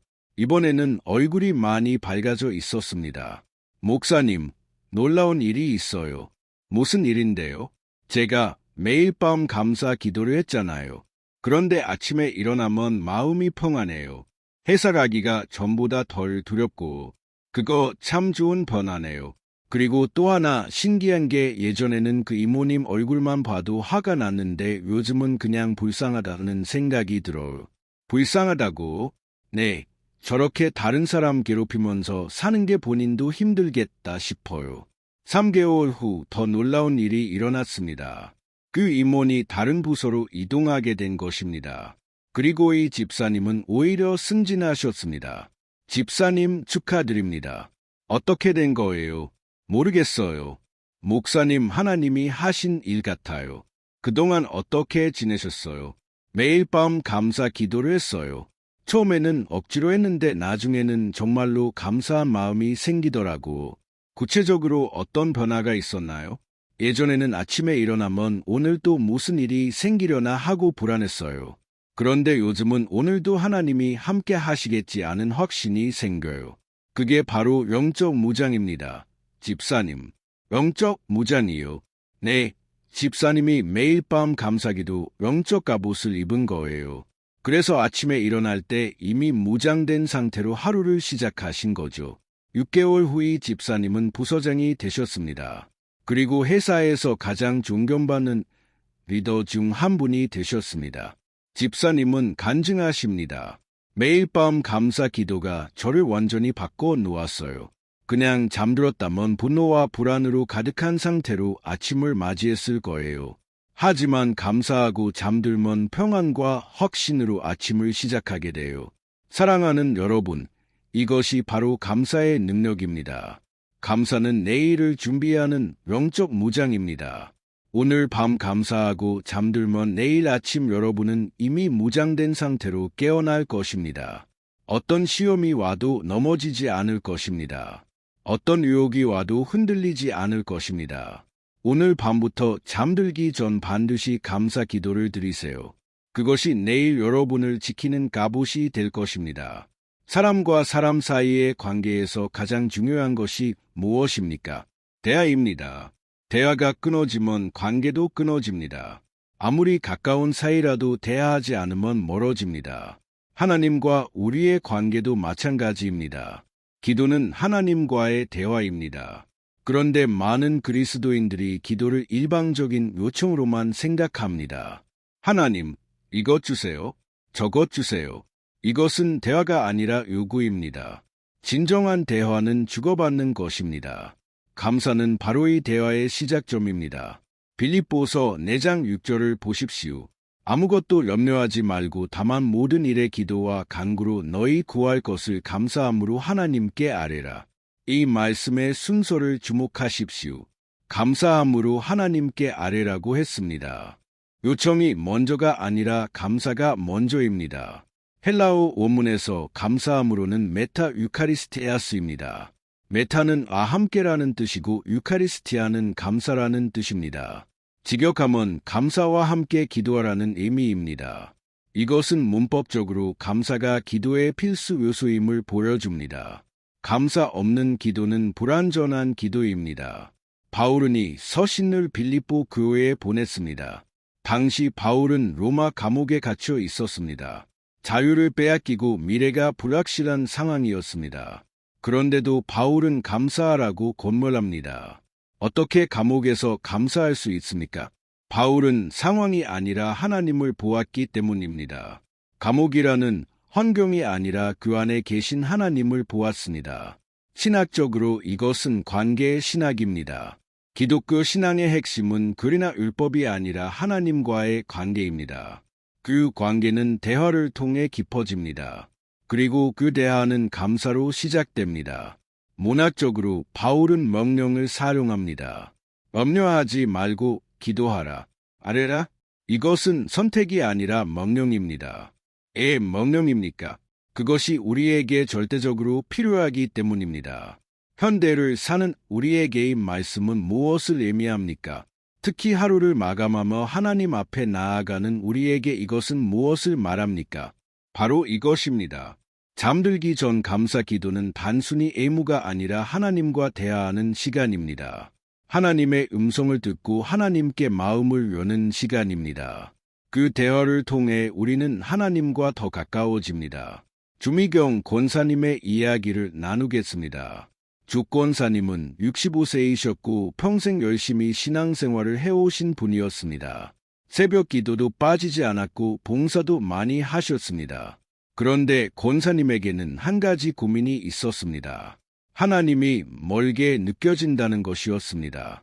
목사님, 저는 평생 교회 다녔는데 하나님이 가깝게 느껴진 적이 별로 없어요. 어떤 의미인지 좀 더 자세히 말씀해 주시겠어요?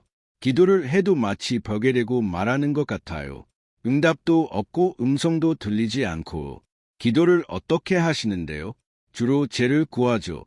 건강, 자녀들, 경제적인 것들이요. 감사는 하시나요? 물론이죠. 기도 끝에 감사합니다 하고 끝내요. 아, 그렇군요. 저는 권사님께 한 가지 제안을 드렸습니다. 권사님, 오늘 밤부터 기도 순서를 바꿔 보시겠어요? 순서를요?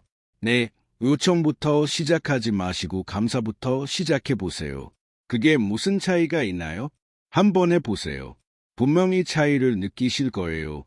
권사님은 그날 밤부터 새로운 방식으로 기도하기 시작하셨습니다. 침대에 누워서 하루를 돌아보며 감사할 것들을 찾았습니다. 첫날 밤 하나님, 오늘 따뜻한 햇살을 주셔서 감사합니다.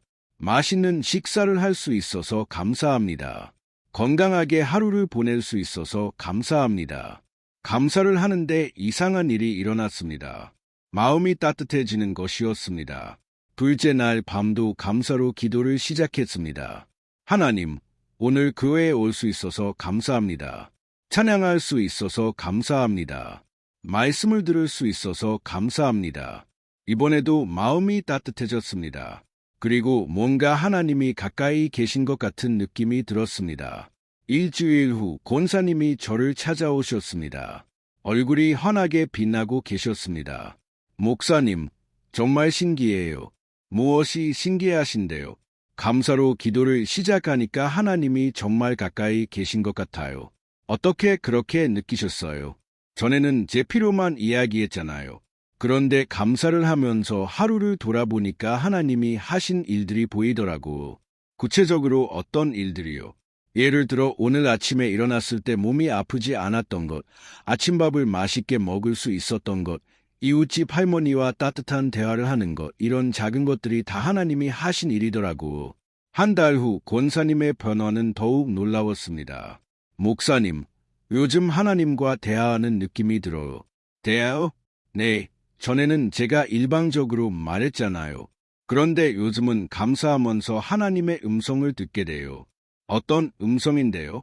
말로 들리는 건 아니고 마음의 평안이 찾아오면서 내가 너와 함께 한다는 느낌이 들어. 3개월 후 권사님은 완전히 다른 사람이 되셨습니다. 늘 밝고 기쁜 얼굴로 다니셨고 주변 사람들에게 늘 감사를 표현하셨습니다. 권사님, 요즘 많이 행복해 보이세요. 목사님, 제가 이제 하나님과 진짜 관계를 맺은 것 같아요. 어떤 의미인가요? 전에는 하나님을 문제 해결사로만 생각했어요. 필요할 때만 찾았고, 그런데 요즘은 하나님을 친구처럼 느껴져요. 친구? 네, 아침에 눈 뜨면 하나님 좋은 아침이에요 하고 인사하고 밤에 잠들 때는 하나님 오늘 하루도 함께 해주셔서 감사해요 하고 대화해요. 6개월 후 권사님은 간증하셨습니다. 65년 인생에서 지난 6개월이 가장 행복했어요. 하나님을 정말로 만났거든요. 감사 기도가 저와 하나님 사이의 문을 열어준 거예요. 사랑하는 여러분, 이것이 바로 감사의 능력입니다. 감사는 하나님과의 친밀한 대화를 시작하게 합니다. 일방적인 요청이 아니라 진정한 교제를 가능하게 합니다. 오늘 밤부터 잠들기 전 감사로 기도를 시작해 보세요. 하나님, 오늘 이런 일이 있어서 감사합니다. 그렇게 대화를 시작하면 하나님도 여러분께 응답하실 것입니다. 여러분의 마음의 평안과 기쁨으로 응답하실 것입니다. 그리고 여러분은 하나님과 더 깊은 관계를 경험하게 될 것입니다. 우리는 왜 잠을 잡니까? 몸을 쉬기 위해서입니다. 하루 종일 일한 몸을 회복시키기 위해 잠을 잡니다. 그런데 많은 사람들이 잠을 자도 피곤합니다. 아침에 일어나도 개운하지 않습니다. 왜 그럴까요? 몸은 쉬었지만 영혼은 쉬지 못했기 때문입니다. 진정한 안식은 몸의 안식만이 아니라 영혼의 안식입니다. 잠들기 전 감사 기도는 우리 영혼에 참된 안식을 가져옵니다. 마태복음 11장 28절을 보십시오. 수고하고 무거운 짐진 자들아 다 내게로 오라. 내가 너희를 쉬게 하리라. 예수님은 쉼을 주시겠다고 약속하십니다. 헬라어 원문에서 쉬게 하리라는 아나파우소입니다. 이 단어는 단순히 휴식을 의미하는 것이 아닙니다. 완전한 회복, 새롭게 됨이라는 의미를 포함합니다. 즉 예수님이 주시는 쉼은 일시적인 휴식이 아니라 근본적인 회복입니다. 예수님은 이 말씀을 갈릴리에서 하셨습니다. 당시 유대인들은 율법의 무거운 짐에 눌려 있었습니다. 종교 지도자들은 수많은 규칙을 만들어 백성들을 짓눌렀습니다. 사람들은 그 짐을 지고 힘들어하고 있었습니다. 예수님은 그런 그들에게 진정한 쉼을 제안하십니다. 율법의 짐이 아니라 사랑의 가벼움을 주시겠다는 것입니다. 신학적으로 이것은 은혜의 안식입니다. 우리는 행위로 의롭게 될 수 없습니다. 오직 은혜로 구원받습니다. 그 은혜를 믿을 때 우리 영혼의 안식이 찾아옵니다. 문학적으로 예수님은 초대 언어를 사용하십니다. 다 내게로 오라. 이것은 강요가 아니라 초대입니다. 사랑의 초대입니다. 현대를 사는 우리에게의 말씀은 무엇을 의미합니까? 특히 하루를 마감하며 지쳐있는 우리에게 이것은 무엇을 말합니까? 바로 이것입니다. 여러분의 하루가 아무리 힘들었어도 예수님께 나아오면 쉼을 얻습니다. 그 쉼은 몸의 쉼만이 아니라 영혼의 쉼입니다. 그리고 그 쉼으로 가는 길이 바로 감사입니다. 감사는 우리의 짐을 내려놓게 합니다. 감사는 우리의 영혼을 가볍게 합니다. 강은숙 집사님의 이야기를 나누겠습니다. 강 집사님은 59세이셨고 오랫동안 불면증으로 고생하고 계셨습니다. 밤에 잠자리에 누우면 온갖 생각이 밀려왔습니다. 자녀들 걱정, 경제적 걱정, 건강 걱정, 미래에 대한 불안 이런 생각들이 꼬리에 꼬리를 물고 이어졌습니다. 그러다 보면 새벽 3시, 4시가 되었습니다. 겨우 잠들어도 얕은 잠이어서 금방 깨곤 했습니다. 아침에 일어나면 몸은 천근만근이고 머리는 지끈거렸습니다. 병원에 가서 수면제도 처방받았지만 별 효과가 없었습니다. 심리상담도 받아봤지만 크게 나아지지 않았습니다. 어느 날 집사님이 새벽 기도에 나오셨습니다. 기도하시는데 눈물이 쏟아지셨습니다. 예배 후와 이야기를 나누게 되었습니다. 집사님 많이 힘드신가 봐요. 목사님, 저 너무 피곤해요.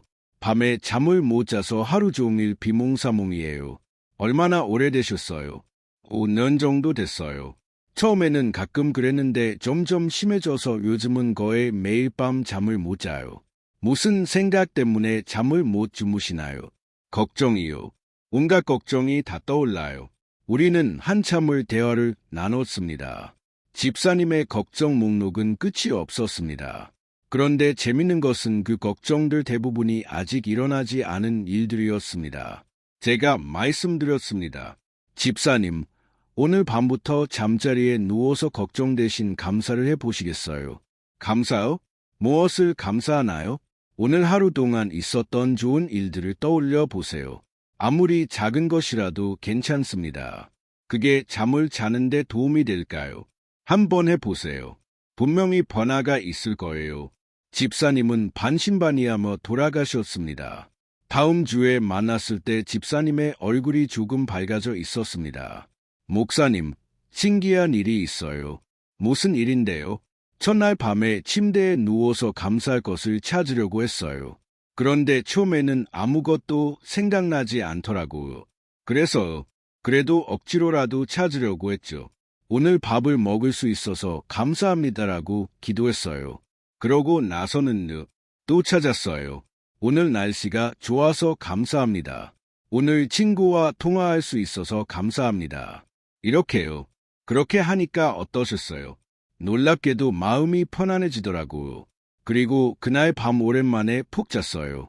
한 달 후 집사님은 완전히 달라져 계셨습니다. 얼굴에 생기가 돌고 목소리도 힘쳐졌습니다. 집사님, 요즘 어떠세요? 목사님, 제가 요즘 정말 잘 자요. 거짓말 안 하고 매일 밤 8시간씩 자요. 정말요? 어떻게 그렇게 되셨어요? 매일 밤 감사 기도를 해요. 처음에는 서너 가지만 감사했는데 요즘은 10가지도 넘게 감사해요. 10가지나요? 네, 하루를 돌아보면 감사할 게 정말 많아요. 전에는 걱정만 했는데 이제는 감사할 것들이 보여요.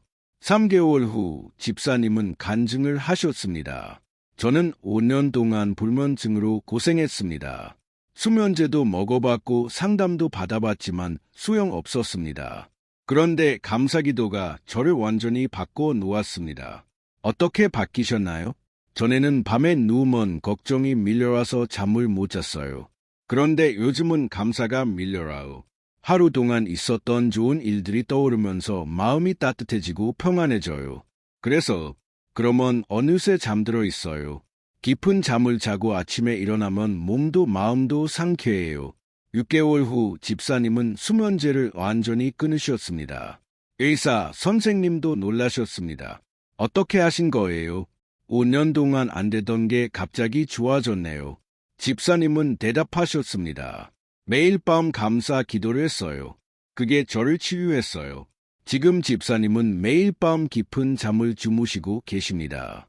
그리고 주변 불면증 환자들에게 감사 기도를 권하고 계십니다. 집사님은 간증하십니다. 감사는 제 영혼에 진정한 안식을 가져다 줬어요. 걱정을 몰아내고 평안을 채워줬어요. 이제 저는 예수님이 주시는 참된 쉼을 경험하고 있어요. 사랑하는 여러분, 이것이 바로 감사의 능력입니다. 감사는 우리 영혼에 참된 안식을 가져옵니다. 걱정과 불안을 몰아내고 평안과 기쁨을 채워줍니다. 오늘 밤 잠자리에 누우실 때 걱정하지 마세요. 대신 감사하세요. 하루 동안 있었던 좋은 일들을 떠올리며 하나님께 감사하세요. 그러면 여러분의 영혼에 참된 안식이 찾아올 것입니다. 깊은 잠을 주무실 수 있을 것입니다.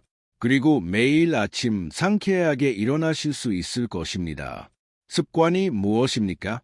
반복적으로 하는 행동이 자동화된 것입니다. 좋은 습관은 우리를 성공으로 인이다. 나쁜 습관은 우리를 실패로 인이다. 영적 삶도 마찬가지입니다. 좋은 영적 습관을 가진 사람은 영적으로 승리합니다. 나쁜 영적 습관을 가진 사람은 영적으로 패배합니다. 잠들기 전 감사 기도는 우리를 평생 영적 승리로 이끄는 습관입니다. 데살로니가전서 5장 18절을 다시 한번 보십시오. 범사에 감사하라. 이것이 그리스도 예수 안에서 너희를 향하신 하나님의 뜻이니라. 범사에라는 말에 주목하십시오. 이것은 가끔이 아니라 항상입니다. 좋을 때만이 아니라 나쁠 때도입니다. 편할 때만이 아니라 힘들 때도입니다. 감사는 일회성 이벤트가 아니라 평생의 습관이어야 합니다. 헬라어 원문에서의 문장은 현재 명령형입니다. 이것은 지금 당장 시작하고 계속하라는 의미입니다. 한 번 하고 마는 것이 아니라 지속적으로 하라는 것입니다. 바울은 데살로니가 성도들에게 이것을 명령합니다. 당시 그들은 파괴받고 있었습니다. 믿음 때문에 고난을 겪고 있었습니다. 그런 그들에게 범사에 감사하라고 말하는 것은 비현실적으로 보일 수 있습니다. 하지만 바울은 이것이 하나님의 뜻이라고 분명히 밝힙니다. 선택사안이 아니라 필수사안입니다. 신학적으로 이것은 성화의 과정입니다. 우리는 구원받는 순간 의롭게 되지만 거룩해지는 것은 평생의 과정입니다. 그 과정에서 가장 중요한 것이 바로 습관입니다. 경건한 습관을 통해 우리는 점점 그리스도를 닮아갑니다. 문학적으로 바울은 단호한 어조를 사용합니다. 이것이 하나님의 뜻이니라. 협상의 여지가 없습니다. 변명의 여지도 없습니다. 오직 순종해야 할 명령입니다. 현대를 사는 우리에게의 말씀은 무엇을 의미합니까? 특히 평생 신앙생활을 해야 하는 우리에게 이것은 무엇을 말합니까? 바로 이것입니다. 잠들기 전 감사 기도를 평생의 습관으로 만들라는 것입니다. 하루 이틀하고 그만두는 것이 아니라 죽는 날까지 계속하라는 것입니다. 그렇게 할 때 우리는 평생 영적 승리를 경험할 수 있습니다. 윤석호 권사님의 이야기를 들려드리겠습니다. 윤 권사님은 현재 78세이시고 제가 아는 분들 중 가장 행복하고 건강하신 분입니다. 권사님을 처음 만난 것은 10년 전이었습니다. 당시 권사님은 68세셨는데 동년배들보다 훨씬 젊어 보이셨습니다. 얼굴에는 늘 미소가 가득했고 걸음걸이도 경쾌했습니다. 저는 권사님에게 여쭤봤습니다. 권사님, 비결이 뭐세요? 어떻게 그렇게 건강하고 행복하세요? 권사님은 웃으시며 대답하셨습니다. 목사님, 별거 아니에요. 저는 그냥 매일 밤 감사 기도를 해요. 감사 기도? 네, 50년 동안 단 하루도 빠뜨린 적이 없어요. 50년이요? 네, 제가 28살 때부터 지금까지요. 저는 깜짝 놀랐습니다. 50년 동안 단 하루도 빠뜨리지 않았다는. 어떻게 그렇게 오래 하실 수 있으셨어요? 권사님은 자세한 이야기를 들려주셨습니다. 권사님이 28살이었을 때 큰 시련이 있었다고 합니다. 결혼 2년 차였는데 남편이 사업에 실패했습니다. 빚이 산더미처럼 쌓였고 집도 넘어갈 위기였습니다. 권사님은 절망했습니다. 매일 밤 눈물로 치새웠습니다. 그러던 어느 날 어머니가 권사님을 찾아오셨습니다. 딸의 수척한 모습을 보시고 어머니가 말씀하셨습니다. 애야, 원망하지 마라. 감사해라. 어머니, 무엇을 감사합니까? 저희는 이제 거리에 나앉게 생겼어요. 그래도 감사해라. 하나님이 길을 여실 거다. 어떻게 감사합니까? 오늘 밤부터 잠들기 전에 감사할 것 3가지를 찾아라. 그리고 그것을 하나님께 감사해라. 권사님은 어머니 말씀대로 그날 밤부터 시작했습니다. 처음에는 정말 어려웠습니다. 감사할 것이 하나도 보이지 않았습니다. 하지만 억지로라도 찾았습니다. 하나님, 오늘 밥을 먹을 수 있어서 감사합니다. 지붕 아래에서 잘 수 있어서 감사합니다. 남편이 살아있어서 감사합니다. 일주일이 지났습니다. 조금씩 마음이 편안해지기 시작했습니다. 한 달이 지났습니다. 희망이 보이기 시작했습니다. 3달이 지났습니다. 신기하게도 상황이 풀리기 시작했습니다. 남편이 새로운 일자리를 구했고 빚을 갚을 길이 보이기 시작했습니다. 1년이 지났습니다. 대부분의 빚을 갚았고 생활도 안정되었습니다. 권사님은 깨달았습니다. 아, 감사가 나를 살렸구나. 그 이후로 권사님은 50년 동안 단 하루도 빠뜨리지 않고 감사 기도를 했습니다.